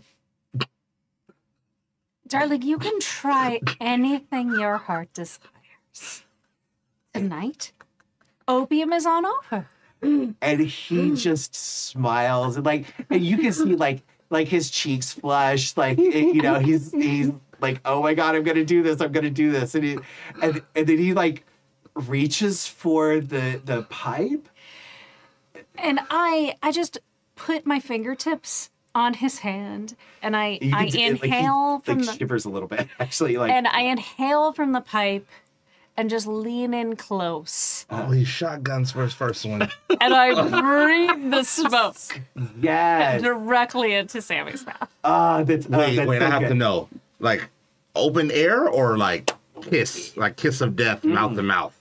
Oh, always mouth to mouth. Okay. Yes. Yeah, yes. shotgun it directly. Just like the lightest, like almost chaste Yeah.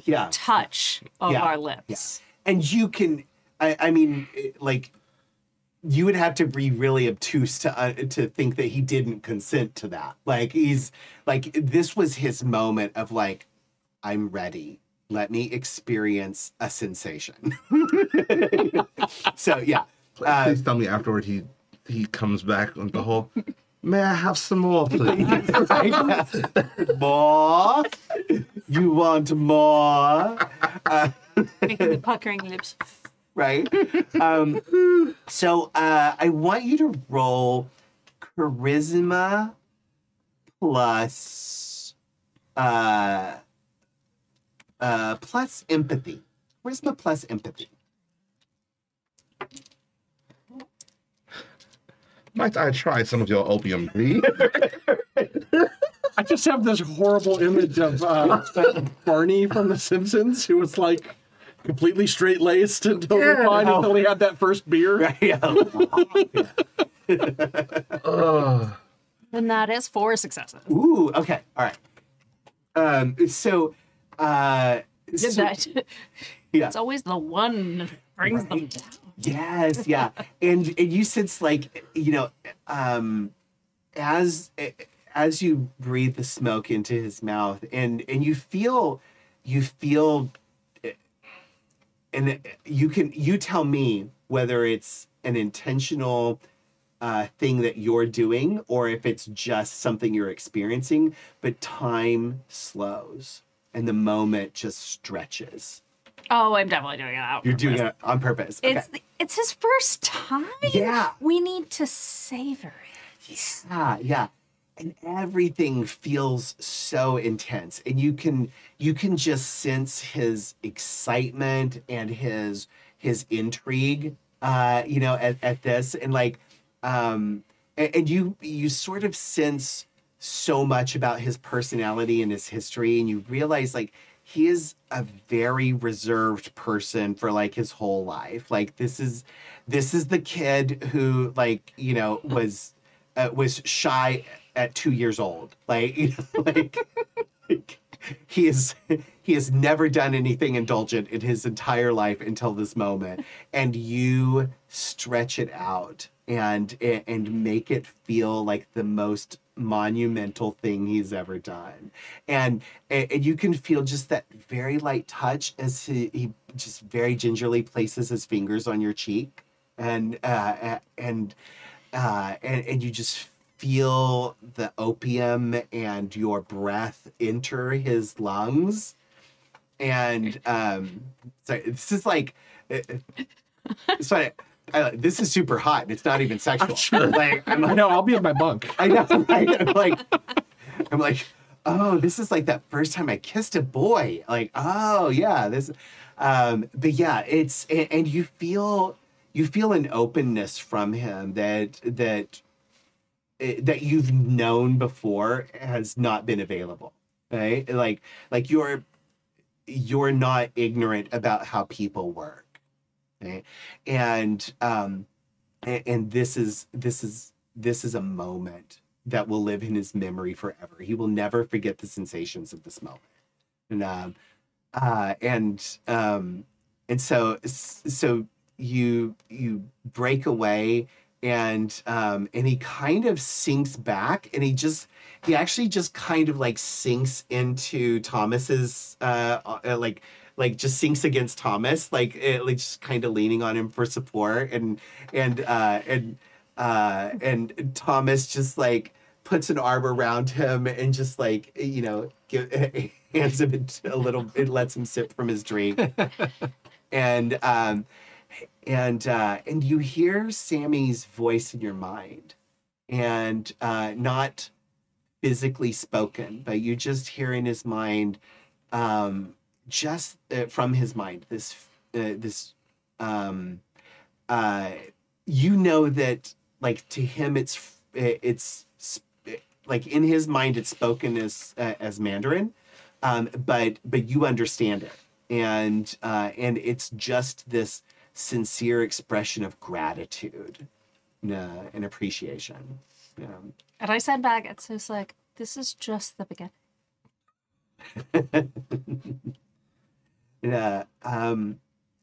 Thomas says, you know, I remember the first time you let me try, and I can just remember my mind swimming like a goldfish swimming through a perfectly peaceful ocean.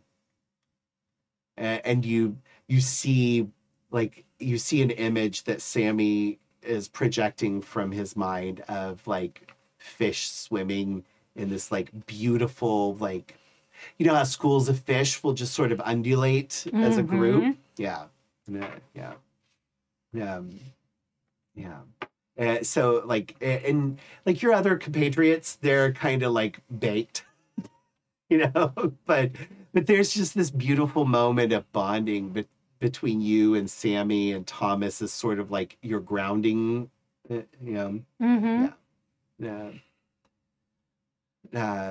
What do you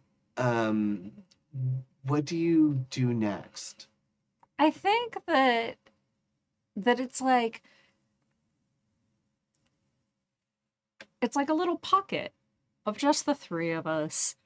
I lean in, and in a mimicry of like the touch that Sammy put on my cheek, and I like run my fingertips down his cheek, down his arm to his fingers.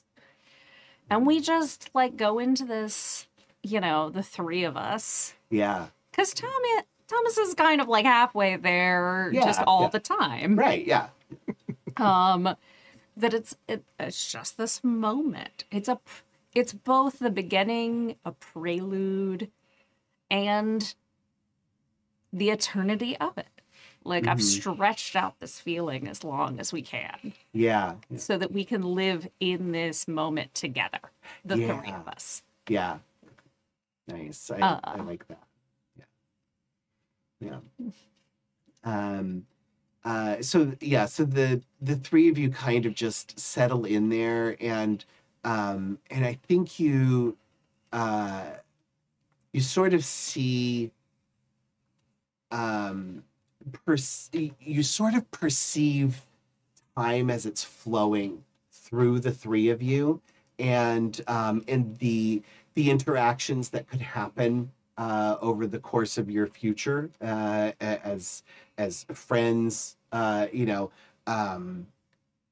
and maybe there are other things, maybe there are fights, maybe there are love affairs, but regardless, the three of you sort of like, it's kind of like the start of a braid, you know, like oh, these are three intertwining strands of fate that could continue for a long time.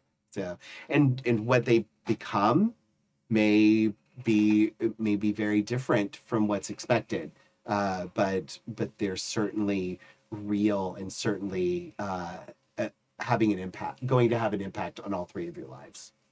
And I think like when I experience that like that's, and I feel that like stretching out in front of us, it's like I pull out of one of my pockets. It's like I have a set of 3 rings.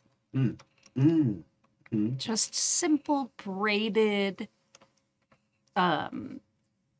gold filament, basically. But one of the strands is covered in kind of an enamel that makes it like look like malachite. It's got that green veiny situation going, and I give one each to Thomas and Sammy, and I put one on my fingers. And you see on Banu's fingers, they actually have like a number of different jewelry. They've actually got a lot of jewelry on. Yeah. And most of it is in the style of like enameled pieces, enameled like all these different interlocking bits of color. But there is always that shade of malachite in every one of them, no matter what other colors are there. Yeah. Okay.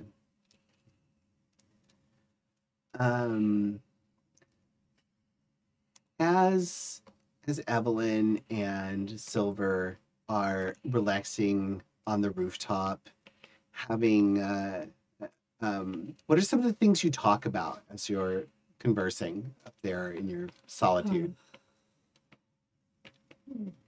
Yeah. Like maybe are there things that you're avoiding talking about? It's another possible question. Like, or do you sit there in silence? That's okay too. I think after our conversation before. Yeah, you said you wanted to play some music. Yeah, that's what I'm saying. After our, I feel like we're probably chilling and quiet now. And I'm just. Yeah. I feel like we're very comfortable. Yeah. In our silence together, like I can just sit and be with my thoughts and just listen to them play and just Yeah. Yeah, I think enjoy we're it. just enjoying the moonlight. Yeah. I was sitting on the ledge. Yeah, and I'm Feet dangling off the secretly building, keeping just track playing. of time for when he needs to be back downstairs, so, Oh yeah. Yeah. so he doesn't have to worry about it. Because there's Yeah. another set and I'm only on break. Yeah, Right. Yeah. But I don't know how much this may or may not build a rift between me and Banu, but I drink, but I don't do drugs. I have a very specific vice. So that's why I didn't go with them, because they're all smoking their happy cigarettes. Yeah. Consent would only. drink. Huh? Consent only. What'd you say? I said consent only. Banu is a big believer in like you appreciate the things that you want to then appreciate. we're good. Yeah. I will drink Yeah. until I pass out. But Yeah. Yeah. so yeah. I feel like so, Ellen's just enjoying a cigarette too. Yeah. I'll listen to him. Yeah. so probably at this point, contemplative silence, relaxation. Yeah. Yeah. Yeah. And as you finish a song, you hear this like slow but enthusiastic clap from behind you, and you both kind of turn around and you see Arlo Madison there. No. I hate this guy. I'm the one guy I hate. Yeah. I feel like everyone's just gonna hate him. And that's okay. Yeah. Arlo is absolutely hateable. He is, first of all, he's incredibly attractive. He's really kind of vapid. And he's extremely rich and privileged. And so he's not necessarily a bad person, but like he has no concept of what struggles are.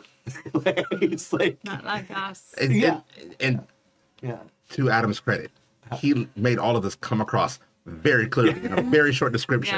Yeah. I read it and personally hated him, and also recognized that my character would hate him immediately after reading only 3 or 4 sentences. Yeah. Like, oh yeah, this guy, I hate this kid. nice. Oh, that feels good. That feels good. Because, that's kind of what I wanted. So as I was scrolling through Instagram I think, yesterday, and I came across someone talking about the German word backfischningt, which I don't speak German, so I totally have screwed this up. But it is a word that means a face that's badly in need of a fist. Yes, yes. I need that word. I'm going to learn this word. Yeah. I have said this before. I'll send it to you because that was exactly the feeling I got from this guy too. Yeah. So I have multiple. Silver has multiple issues with him. One, we're almost polar opposites in backstory. Yeah. But then the other thing is, even though I am the icon of matter, the thing that I'm second best at is forces, and he's the icon of forces. I kind of just I think he's irrelevant. I can just and I can't. I'm not as good at it as he is. Yeah. But I also hate him so much. I'm like, just get rid of that kid, and I'll do both. Like, just send him away. Yeah. Yeah. There's nothing about this that wouldn't be better if he was just gone. Right. Rearrange. So the second I turn and recognize it's him, every energy, every cell in my body wants to get off of this rooftop. And I'm trying to figure out how to do it. Yeah. Because he doesn't know that I hate him because we have to work together. Yeah. So I keep a cordial, don't burn bridges where, you have to work together. He doesn't know that I hate him. Yeah. But I deeply hate him. I want to not be here. What was my safe haven? Somebody got into a place that no one else was supposed to be in, except me and Evelyn, and now they're here. Yeah, they're here. Emperor's New Hate. I'm livid. Yeah. I feel like with my livid. few mind, I just stranger feel would be better. off. Yes. Yeah. A drunk vomiting person would be better. Yeah. Like, oh, sorry, the bathroom's down there. Go away. Right. This is worse. Yeah, this is absolutely worse. And so for our audience, Arlo is played by Bill Skarsgård, which is the youngest of the Skarsgård brothers. And he's super cute, but in this really like Weasley smarmy way. Like not like Alexander Skarsgård, who's just like, Viking god. Okay, but Alexander Skarsgård is also kind of smarmy. Well, true. Yeah. So imagine Alexander Skarsgård, but less attractive and more arrogant, and that's what Bill Skarsgård envisions. I actually think he's super hot, but I have mental issues. So Arlo has this like perfectly Brill creamed hair.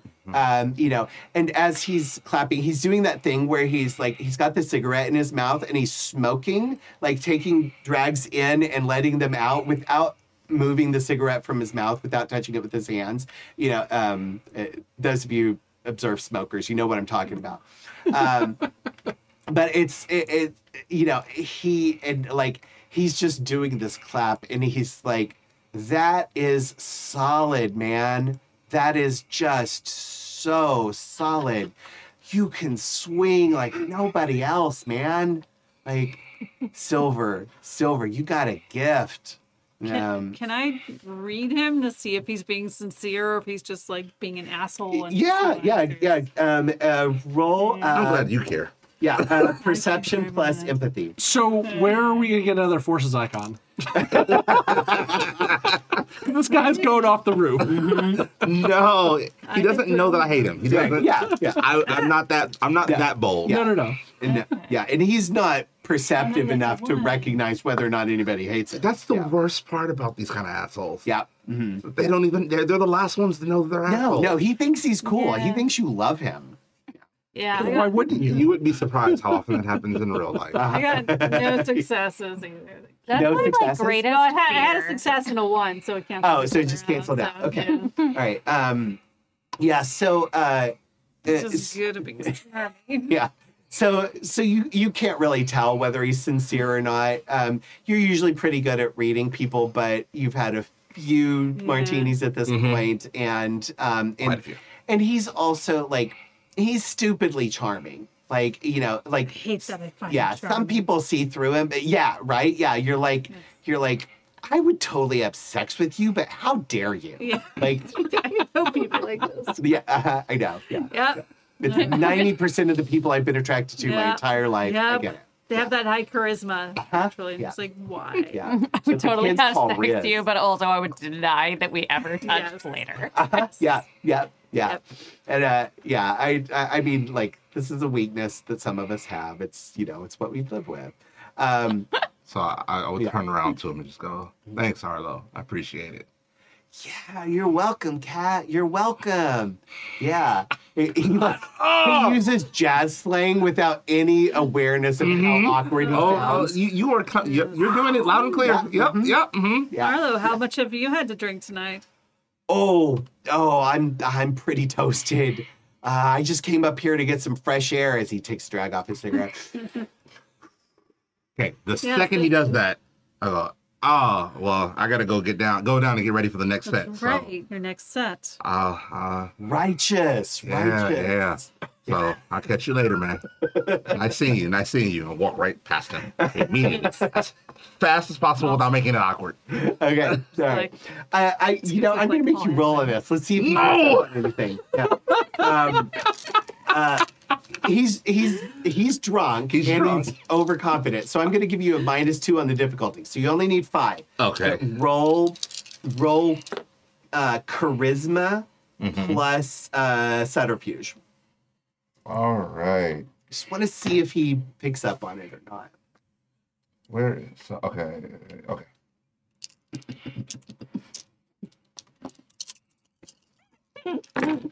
Please don't. I got 1 success. Okay, all right. No failures. Okay, so like. Oh wait! You said no, 5 or higher. 5 or higher. Yeah. Oh, 2 successes. 2 successes. Okay, all right. So yeah, so you brush past him and you can't help it. You shoulder check him just a tiny bit. That feels right. Just a little bit. That feels right. Yeah. And but he's like, oh yeah, watch where you're walking, friend. No. Ignore all of that. We've all been partaking tonight. Yeah. Yep. Yeah. So you head to the elevator. He's like, Evelyn. Hi, Arlo. Man, can he play? I know, right? He's so talented. So incredibly talented. So He's talented. gonna be famous someday. You know what? We need to get him an agent. Yeah, an agent. Yeah, I could find him an agent. You should do that. I should. Yeah, find him an agent. Yeah.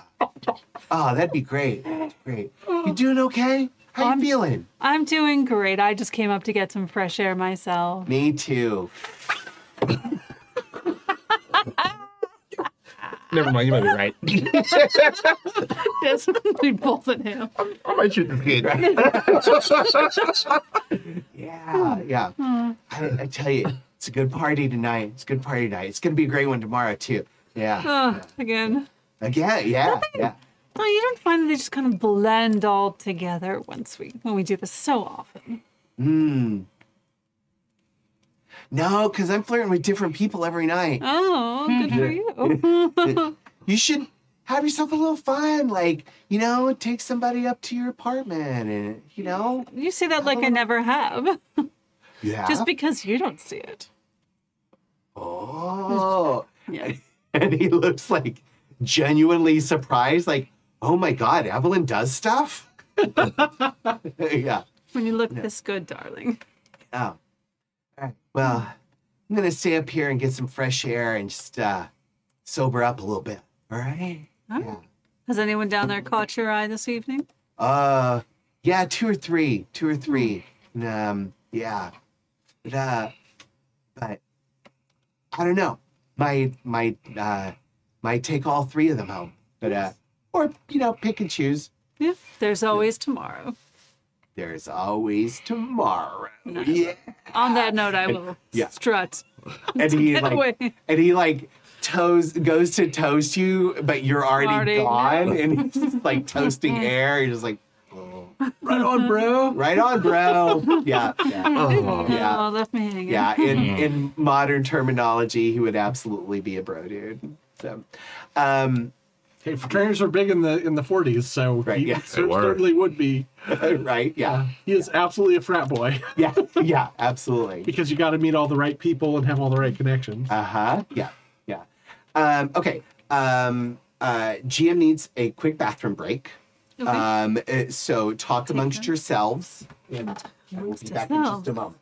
So feel free to interact as characters Oh, goodness. or talk about.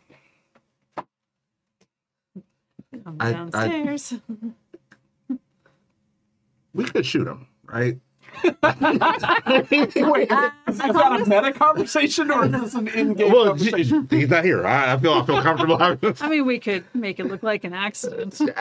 We could Final Destination him. You know, it's just a matter of time until he dies. That's true. And time is relative. Like if there's ever a time where my character needs to save his character, that will be the moral quandary that you're in. He could fall off the roof, but let's give him a couple sessions to see. If No, there's I already character left. He's not. development. I'm not. Yeah. Not tonight. Yeah. We're all busy tonight. But, by the way, how would that be to start Adam's game? To be like, yeah, we're just going to kill off one of your major NPCs game one? Yeah. Yes. It's fine. Yeah. That's second. Yeah. Cat was like. Dude, I felt that from all the way over here Oh. through an opium haze. I felt that like down in down 2 floors. Like had I been actually playing an instrument when he said that, it would have been like a sour note that just shook the foundation of the building. Body would have just like got a little chill. Like, don't harsh the buzz. Yeah. Who has Arlo actually hooked up with? That's the question. Right. But kudos to Adam, because to make a character that hateable Yes. That quickly. that quickly, right? Like on paper already, and then immediately upon introduction. And then have it not be like cartoonishly evil. Yeah. Right. Just so pushable. It's not even the banal, Yeah. the banal irritation that we all know. Like, there's nothing actually wrong with you except everything. Like had he not given it a face, I already have the perfect human in real life, who is Arlo. Me too. And like that person, every time he speaks, I'm like hearing that. I mean, guy. I dated that guy. I mean, I That might guy was my have, boss. hooked up with that guy who I won't, Yeah. ever tell anyone who I hooked up with. Just, I mean, that's the whole feeling, Yeah. right? It's like we all weren't make talking about bad the character decisions. at all. yeah. We weren't We're not plotting. gonna throw him off a We're not roof. gonna shoot him in the back of the head. We're really not Adam, right now. I actually had a question. Yeah. What is today's date in game? I know we're in August, I right? thought it was July. No, it's in July. July. Okay. It July is. 1945. July 1945. Well, we can't have a meaningful campaign without that. Exactly. Yeah. Okay. God forbid it's June. No. So it is. So it is Saturday, July 14th, 1945. Okay. I was just checking to see if it was coming up on, because I had put in what Alexander's birthday was. I was just making sure that this wasn't a birthday party. Okay. It's not, but it'll be coming up soon. Oh, you were I mean, detailed. definitely not someone's death day party. Well, so I'm playing a character who's based off of random chance and luck and good and stuff like that. So his birthday is 777. And That also puts him at the right. It was a week right. ago. Yeah. Okay. So he just recently had a birthday. Yes. Yeah. Okay. Okay. So, so Silver, you get downstairs, back, and Oliver has the band going again. Like, but that's fine. Like, you're not expected to play every song with them. He, when you want to come up, you give him a signal, or he every once in a while he'll find you in the crowd and look for you and be like, give you that eyebrow, like, do you want to come play? I'll work you in, but like for him, and the Swing and Symphony, like they know this, like they're not aware of the magical world, or at least the band isn't for sure. Oliver, you've got your doubts. Like every once in a while, he says something that makes you think like maybe Nona has told him things. But nevertheless, he knows that like you're not when you play with the band, you're a featured player. You're not necessarily a full-time member of the band. So he doesn't expect you to show up at the start of every set, etc. So he also knows you've got the talent to like pull off whatever he throws at you. But Oliver's got the band going, and people are dancing again. And as you pop back into the carousel room, Dottie just almost appears almost instantly and just throws her arms around your neck, and she like kisses you on the cheek, and she's like, Silver, I'm so glad you're here. I've missed you. Are you gonna play some more? I'm immediately going, yep, right now. Yeah. Yep, right now. I'm so excited. I love to dance while you play. Thank you. Thank you. Thank you. Thank you. Do you need anything? Go grab me another martini and then just leave it on the base of the stage and I'll pick it up while I'm playing. Yeah. She gives you that wink. She's like, I got you, babe. And then she heads off over to the bar, and you step up onto the stage, and that's Oliver's cue. He knows like you're gonna jump in. Well, so I'm not, because they're already in full swing. I'm not just gonna hop in and like frontline the song.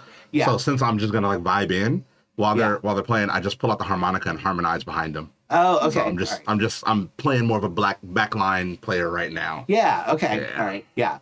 And like, you guys make eye contact, and he's, and like you have that understanding, like, oh, okay, the next song will be something for you to play on, to shine on. So,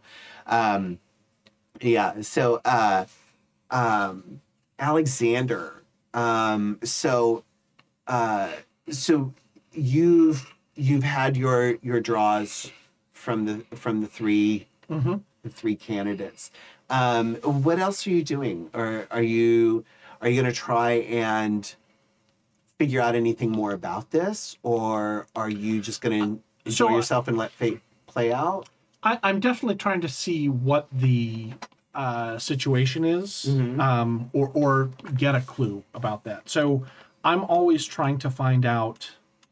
Like, I'm always looking for the exit. I'm looking for who the dangerous person is. I'm looking for all of these things. Those are like computations that are always running in his back. I'm always figuring out the odds of what's going on. So I'm on heightened awareness because I know something is going to happen, but without trying to tip off anyone else and ruin the vibe of the party. Yeah. Because I know if there's one thing that Nona hates, it's having everything come to a screeching halt. Yeah. And I've only been part of this Mayflower Cub for a short period of time. Yeah. Relatively short period of time. And so I don't want to be the one who causes problems here, because I've been told this is a place that I should be at right now. Yes. Yeah. Yeah. She loves chaos, but chaos for the purpose of enjoyment. Right. Like she doesn't like chaos that causes people to be upset or ruins the mood, basically. Right. So without having any kind of prognostication ability, I'm just trying to look and find out what I guess mechanically what I'm doing is I'm using the sense entropy to kind of track the strands of fate. What's going on? What can I see that's developing? What patterns are happening? How can I try and minimize whatever's going to happen here? Okay. Right. If there's anything like major, I mean, it might just be that someone has a heart attack and there's nothing I can do about that. But like, is there a vibe that I can check? Yeah. Yes. Yeah. You can check that vibe. This would be a magic roll. Okay. So you're going to roll your Arte. And this is coincidental. And this would basically be primarily about sensation and perception. So it involves entropy as the primary focus, but also the sense of time and the sense of correspondence, because you're reading the whole room. Right. But nevertheless, one sphere of entropy is it. So your difficulty would actually only be 4. Okay. So you roll your Arte dice, and a success is anything 4 and above. 3 successes. 3 successes. Okay. So you start to get a real clear picture as you see you see the strands of fate sort of flowing through each other, through each other. I understand. I just have one of those Mai Tais too. So I'm with you. They're really strong. Yeah. So I don't expect something that comes in a can to be like 12.5%. So is it surprised me. 12.5%? Oh shit. Yes. Yeah. Wow. Okay. I'm gonna have to remember that for future because their others don't seem that strong. But This is why I always have so many beverages. I know, All right? the rest of them are water. Yeah. Yeah. And just for the record here, a reminder to our Happy Jacks listeners, we're not promoting Cutwater Tiki Rum Mai Tais, but please, dear God, Cutwater, send me some more Mai Tais. But no, we do not do sponsors or ads on Happy Jacks. If we talk about a thing, it's because we actually like it. And I seem to like these. But anyway, yeah. So what does it look like for Alexander? What do you do that reveals this to you? And what does it look like when you perceive it? Can you talk about that? So I'm sort of making my way through the carousel room in a Widdershins spiral. Which is the way I'm using just to sort of track the movement of how everything's doing, check in and see how fate is responding, how patterns and entropy are responding. It doesn't look, so to anyone on the outside looking, it just looks like I'm sort of cruising through and stopping and talking to people and just kind of being social as I walk around without getting too involved in anything. It's more of like a, hey, how you been? Oh, that's great. And not any in-depth conversation, and just kind of get that vibe check for the whole area. What it looks like internally is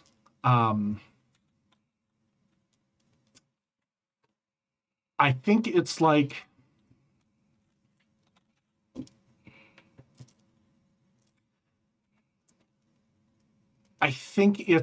he isn't physically seeing this, but it's kind of like seeing if you're familiar with Texas Hold'em, the cards that are face up on the table, and sort of checking in and seeing what everybody's whole cards are to kind of get an idea of what is going on and how this is going to turn over. Okay. I don't know how to describe that in a way that makes sense visually. I think maybe it's sort of let me ask you this: what is your paradigm of your beliefs? What is the fundamental belief about reality that Alexander has that allows him to manipulate it? That life is a game, and it's rigged. But if you are clever and you play your cards right, if you know when to stop betting, if you know when to double down, then know when to hold them, know when to fold them. I was fighting so bad. I deliberately stayed away from that because in the playlist I created for this character, that of course was right. Was one of the songs I have in there. One of the first ones I put in there. But that you can always look. Everyone knows the house is going to win over a long enough time. But if you play smart, you can get more. You can get more turns. You get more. You can play more hands if you play smart. Even though we're all going to lose in the end. On there. So the way that he sees it is almost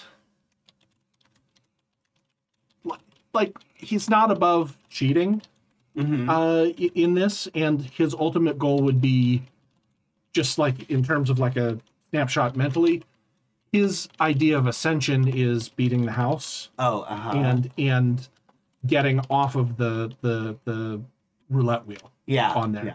So everyone's number comes up eventually, but if you play smart, you get more spins, you play more hands. On there. So he sees everything as being a way of stacking the odds in his favor. Or minimizing the if you're in knowing when to cut and try and not put too much on the table at a time. Okay. All right. I kind of let me pitch this and see what you think about it. I wonder if, like, as you're looking around the room, you hear that click clack of the roulette wheel, and as you look at different people, the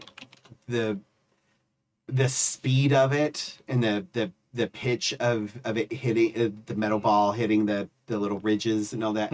Like the sound just changes slightly as you focus on different people, and you don't necessarily know what that means as far as what number it's going to land on, but you can get a sense of which people are closer to losing than winning, maybe. Okay. Yeah. Resident gambler here. Oh, Your idea actually works perfectly. So the Yeah. sound changing would be because the slots and the spaces between are bigger or smaller. really? So like if the sound slows down, what you're saying is like that person's more likely to get picked because it took longer to get from this bar to that bar. Yeah. So that slot is bigger. Yeah. Versus if it's sped up, that slot got smaller, that person's less likely. So their Yeah. odds are getting smaller. So like that sort of like timing of the Yeah. pitch would work like a rigged roulette wheel, which please let me find a rigged roulette wheel. Somebody make it happen and show me where it's at. Yeah. So maybe that's kind of what helps, just kind of give you a sense. Like, you don't know the specifics. You don't know, like, oh, well, this person's going to have a heart attack tomorrow. This person's going to get hit by a car in 3 years. But Like I can kind of tell the patterns. Like, oh, you're moving in a direction that is going to be a pivotal moment. Yeah. Whether that's death or some big change or something, whereas you're not in such a close proximity to that. Yeah. So you start to get a sense of the patterns, and you as you're looking around the room, all of a sudden, like that shift in rhythm and pitch, just like something really sharp hits. Actually, I'm going to ask one quick question. I'm not familiar with roulette at all besides the general concept of it. Is there a specific direction that the wheel turns all the time? Like, is it always spun to the right, or is it It's always spun clockwise. clockwise? Okay. Yeah. So let me amend that. I would have But been going clockwise. they spin the wheel clockwise and they And the throw the ball ball opposite, counterclockwise. Oh, okay, all right. The reason I'm asking is because one of my is it tools or instruments or how you do stuff is rituals. Okay. And so I would be planning my route in such a way that it was reminiscent of that. Like I'd have a ritual of how I walk around the room, which would sort of simulate the turn of a roulette wheel, Yeah. or the way that cards are dealt would be a way that I would, do things. So because I know that's a big important part of how this works thematically. Yeah, and to me that's my favorite part of this game, is talking about what does the magic feel like, look like, act like to you, to your character. Like that's the thing that's super fun about it. It's not so much like what you do, it's like how does this manifest as your version of reality. So yeah, you're kind of walking around counterclockwise, and you're focusing on, or you're walking around clockwise and you're focusing on the rhythms that are coming to you counterclockwise. Actually, I think swap that. Okay. I'm acting as the ball as I go around, and I'm feeling everything else turn around me the other way. Yeah. Okay. Yeah. And I think you sort of intuitively know it's happening, but most of the people don't really comprehend. But as we see sort of a bird's eye view of the dance floor, we realize like all of the dancers, like they're doing these spins and twirling each other and all that, and they're all going clockwise. And as you sort of like weave your way through them in a counterclockwise fashion, and then on this overhead shot, can I just like the foley is like as I cross each group is tick tick tick tick. Tick. Yeah. And then there's this sort of like it's a subtle sound difference that most people wouldn't pick up on, but as a card player, you know the difference between that flutter of cards being shuffled and that sudden shift when you realize like the cards being shuffled have gone poof, exploded. Yeah. Yeah. It's a slight difference in sound, but it's there, right? And it hits you like a ton of bricks, and you spin around, and you see Dottie is right behind you, and she smiles that big, bright Midwestern smile, and she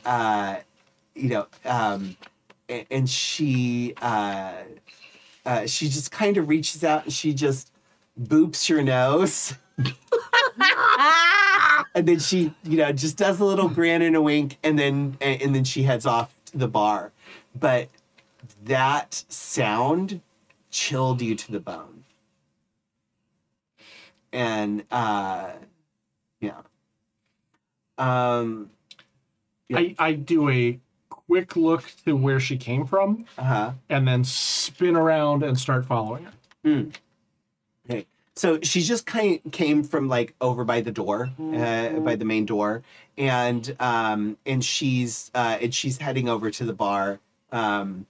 She goes up to the bar, and like as soon as she's there, Salazar is waiting to meet her. You all know Salazar. Salazar is kind of a Salazar is either a small, pretty young man or a built, handsome young woman. It's not really like sure. Nobody actually cares because Salazar is hot. It's like everyone here. Right? Yeah. Welcome to Adam's world. Everyone's hot. But Salazar has this like close cropped black hair, but a little bit of like what will eventually become a pompadour when that becomes the latest fashion. A few years. But right now it's just a little bit of a ridge at the front. It's a duckling's ass. It's a duckling, right? Yeah. And they just like they're always in like just like their standard like black dress white dress shirt with black tie and black vest and black slacks, but they just have this way of looking at everybody when they talk to you. It's like you're the most interesting person they've ever talked to. And, and it's one of those things that like all the best bartenders and waiters have that skill where it's like, oh yeah, I would totally go home with you if you tip me well enough. Like everybody reads that from Salazar and they tip well. Played by Melissa Navia, also Yes. best known as Erica Ortega from Strange New Worlds. Yes. Yeah. The best character in Star Trek Strange New Worlds. Let's be clear. Yes. I don't know. I kind of like Space Daddy too, but Space Daddy is hot, but like Ortega is like burn down the barn hot. Yeah. Ortega's like maybe I'm more bisexual than I thought. But no. But Salazar behind the bar has always been there, and they're not the only bartender, but they're always present when it's a Mayflower Club meeting, and seems to always be the main bartender whenever it's one of Nona's parties, which is 4 to 5 times a week. 4 to 5 times a week. Yes, yeah. So, and even like you can be there until 3 a.m. for the dance party, and then and if you have to have breakfast the next morning for a Mayflower Club meeting, like Salazar is still behind the bar always. So Salazar is wealthy. Because for me alone, yeah. Tips. Salazar has a wealth of life, let's say. Yeah. Actually, everybody, let's make everybody roll. Give me a perception plus awareness roll. If you have occult and it's higher than your awareness, you can use occult check. Okay, that's perception and awareness. Uh-huh. What's the rating? Difficulty is 7. 4 successes. Oh. 2 successes. 3. Ooh. 1. Okay. So you just know she's special. So special is. Let me start that over. Silver just knows that Salazar is special. Yeah. That You didn't have to tell me that. yeah, right. It's obvious. I mean, Salazar Banu, always has 1, 2, 3, always has the martini ready for Right. me. Right, That's yeah, all I needed to know. exactly, yeah. We're good. Pretty damn special. Banu knows there is something. So the three of you know that it's not just mundane specialness. There is something supernatural about Salazar. You don't know what it is, but there's something supernatural there. Banu, you know just enough to understand that Salazar is not a mage. There's something special, there's something supernatural, but it's not the same as what all of you are. But Salazar doesn't talk about it. Nona doesn't talk about it. And so you might be a little more aware of the nuances, but even you don't know exactly what Salazar is. All of y'all thinking about this too damn hard. Salazar is the best damn bartender this Right? side of the Mississippi. Yeah. That's What all. else do you need to know? That's all that matters. Yeah, your drink is And drop perfect dead gorgeous. every time. Yeah, yeah, This golem. right. Wait, did you say fuck this golem? No, someone in chat said A hotness golem. A hotness golem. Oh my god, yes. Thank you, story girl. A hotness golem is like that is the epitome of all of my NPCs. Yeah. Somehow we've gone 2 sessions and haven't mentioned abs once. Yeah. Untrue. We definitely had a mention of abs last week. We did? We did Last last, yeah, session. we did Oh, last week. Yeah. I forgot. Yeah. So yeah. It's in their contract. Right, yeah. Banu had 4 successes. So Banu has seen Salazar lift up the shirt before. You've seen all of the abs, and there were many of them. Sometimes you just gotta play the washboard. Right, yeah, exactly. So,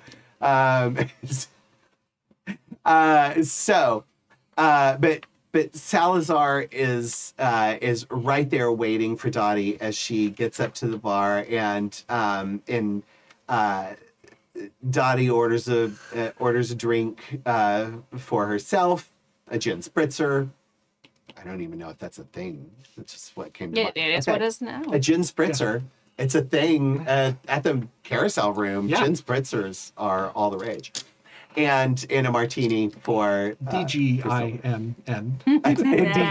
DJINN spritzer, yeah. So do you like come up to the bar next to her? Or are you gonna like talk to her, or are you just following her? I'm going to follow her and then come up to right next to her and take my whiskey neat, which is also being provided by Salazar at the same time. Yes. I just have this image of Salazar just reaching under the bar and bringing up both of them right there. Yeah. As yeah. if Yeah. As if they're a Salazar would background know all of our bartender and drinks. it's all yeah. Absolutely. Yeah. Like Salazar knows your typical drink, and it's ready for you whenever you walk up to the bar. The exception is when you're coming up to the bar and you're like, I'm not sure I want my usual.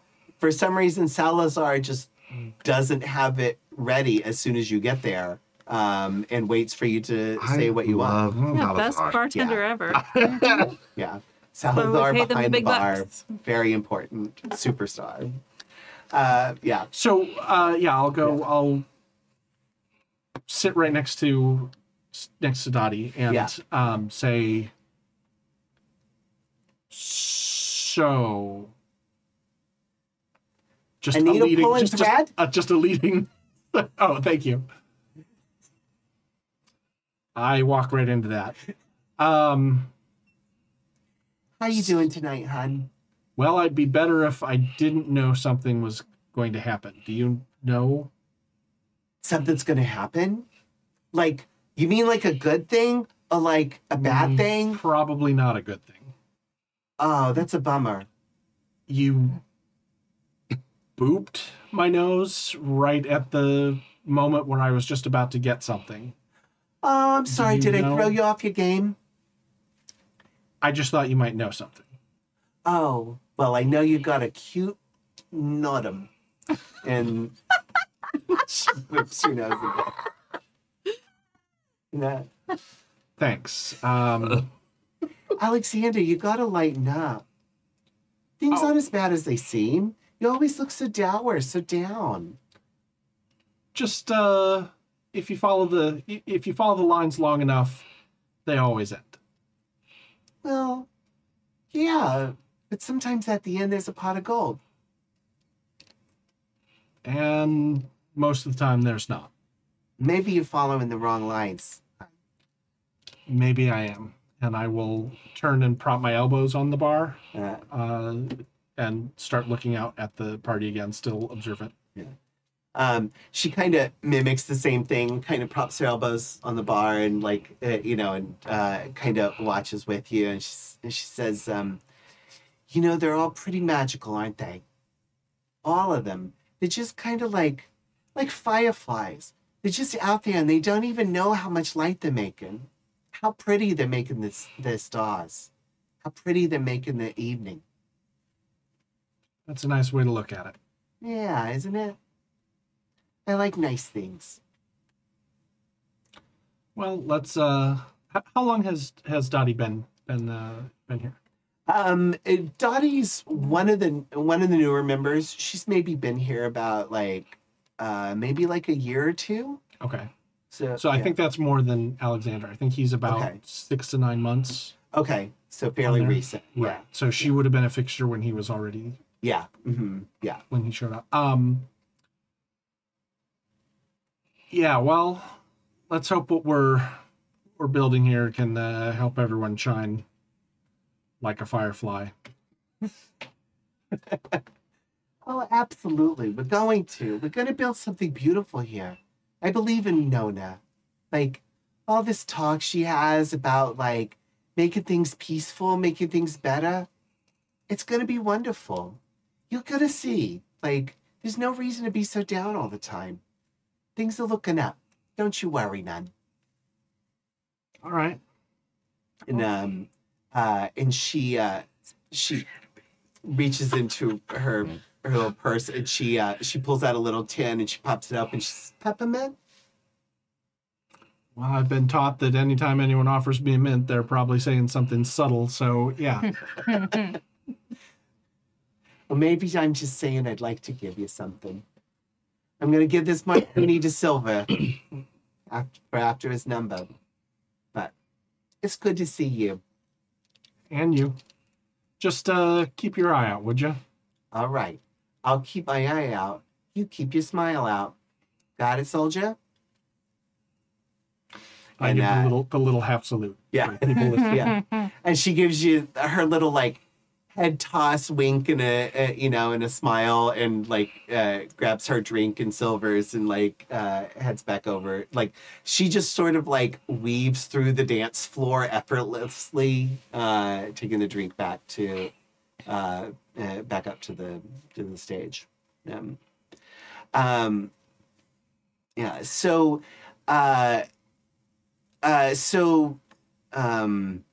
Evelyn, you went back down to the bar, yes. right? Yeah. Okay.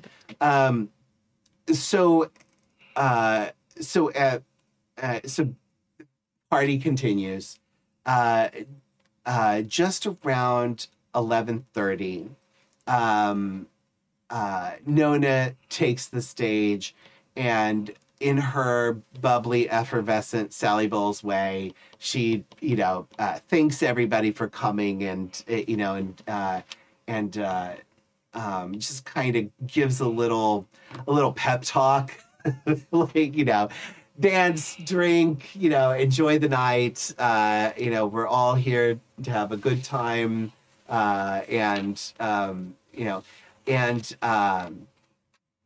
she says,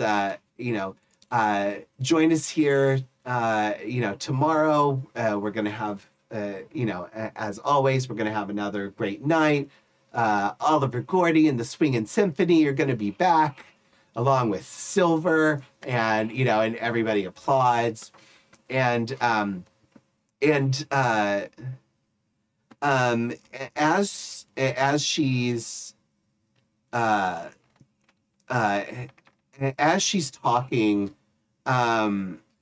there's this moment where all of a sudden, all of you feel the lights fade. All the lights kind of dim to darkness, and each of you, you kind of blink a little bit, like what, this is not normal. Like, is this a power outage? What's going on? The lights kind of, the lights blink in and out, and then there's this moment of like pitch black darkness, and then you each open your eyes, and the 9 of you, the 4 of you plus the other members of the Mayflower Club, the other icons, you're standing in what seems to be a flat desert area, lit only by the moon and stars so bright and numerous that you're far away from any kind of city. Like Silver hasn't seen stars like this since leaving Mississippi. The Milky Way above, it almost looks just like a solid strip of light across the night sky. And the 9 of you are sort of arrayed there, sort of in a semicircle, with Nona at the center, and she kind of takes a few steps forward, and you, as you look around, you realize none of you knows what's going on, even Nona, and she kind of steps forward, and she's staring off into the distance. And as you all shift and focus, and you see what she's staring at, it's sort of this tall metal tower, like a scaffolding out in the middle of nowhere, with this big round structure sort of suspended at the top of it. And Nona just kind of like catches her breath, and you see like her cigarette and the cigarette holder just fall from her fingers and extinguish on the desert floor. And that's where we will end tonight. Nice. Yeah. I think I know. Yeah, I know what this is too. There's a few clues. I'm a history nerd, and yeah. the date is. Yeah. So yeah, it's New Year's, right? It's right. Yeah. On the ball It's dropping, right? The It space needle, is right? the 1 week celebration of Alexander's birthday. Yeah. Got a whole like fireworks plan. Yeah. Yeah.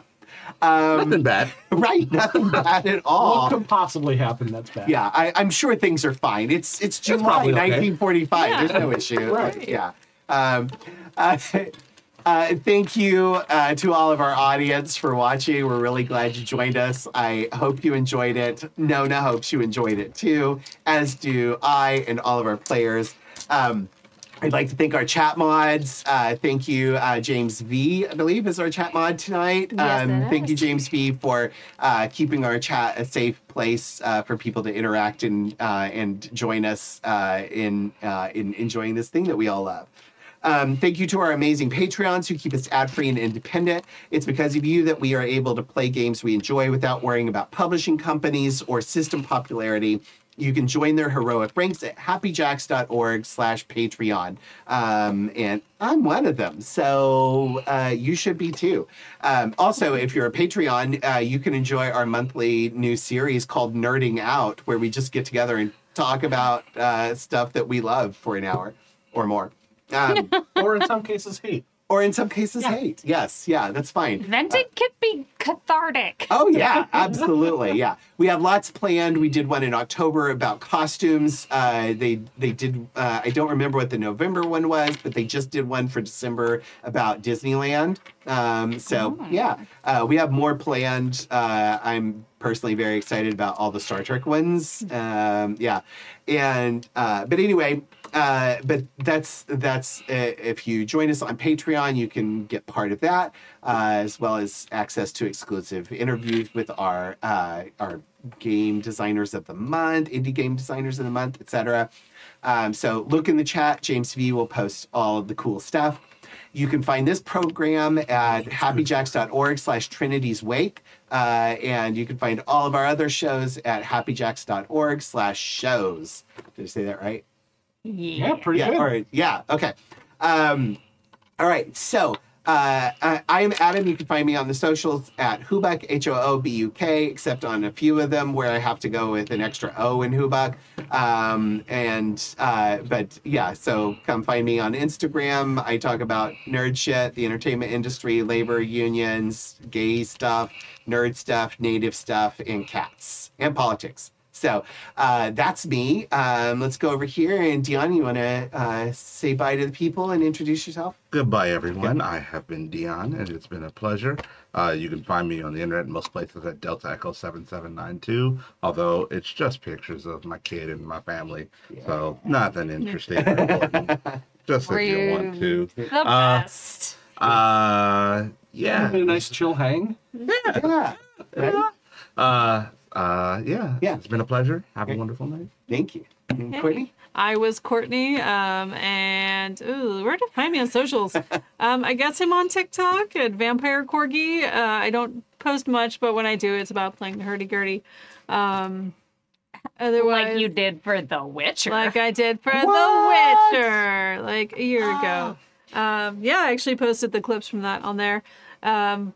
Just be like, Courtney, you make more hurdy-gurdy content. Yeah. Just please. The world needs more hurdy-gurdy content. It does. Yep. It really does. That's Mainly not just so people will say the word hurdy-gurdy more. Yeah. I know, it's so good. I know. So much of the content is a bunch of like old European white dudes, and we're trying to diversify that a bit. Now there's younger white women who are doing it. I'm like, it's a start, but it's still still needs to grow a bit more. It still needs more exposure, but it's a super cool instrument. So and then you'll see me here whenever we play these games. Yeah. Nick. Hey everyone, I'm Nick. You can find me online at most places at Sungrowler. That is the nom de guerre I use on the internets. Most currently that would be Twitter, because I refuse to call it X, and then also on Instagram, and I guess that's really it. I've got a Blue Sky, but I'm still figuring that Mastodon all out. So if you're interested, you're probably best off seeing me here, or I think I've got the card thingy down here, and that'll figure it out. Hi, I am Pooja. You can find me on the internet as Forgotten Saves. Mostly I am posting pictures of my cats because they deserve it. And they're gorgeous. They really are. So my cool. tiny terror and my sweet emo teenager. I also yell about books. Yeah. On Blue Sky, mostly on that one. So if you want to see what I'm reading when I'm not yelling about it in the shows, you can find it on my socials. If you want to hear me play more TTRPGs, currently we have just aired our mid-season break episode. That is episode 6 of Mekong. Southeast Asian setting, mech space opera, and we bring the drama to the opera. Nice. Y'all, it is amazing. So proud of the work that we have done. You can find that over at the Queen's Court Games YouTube channel. Nice. And don't forget, you can find our Pinnacles Burning Bright, which is Wild Talents. Pinnacles is Wild Talents. Yeah. And that's on Sunday afternoons, and Burning Bright, which is a Blade Runner, on Tuesday evenings. And then our advice show every Sunday evening. So feel free to check us all out at happyjacks.org and join us. I think, are we playing next week? I know it's like the day before New Year's Eve. I'm good with it. I'm good with it. All right, so we should be playing next week and generally every Saturday evening for a while. And to catch up on past episodes, which now there will be some, you can go to happyjacks.org/Trinity's Wake and find our others at happyjacks.org. Thank you, everybody, for joining us for Trinity's Wake, our Mage 20th Anniversary Edition actual play, and we will see you all in 1 week. Bye. Bye.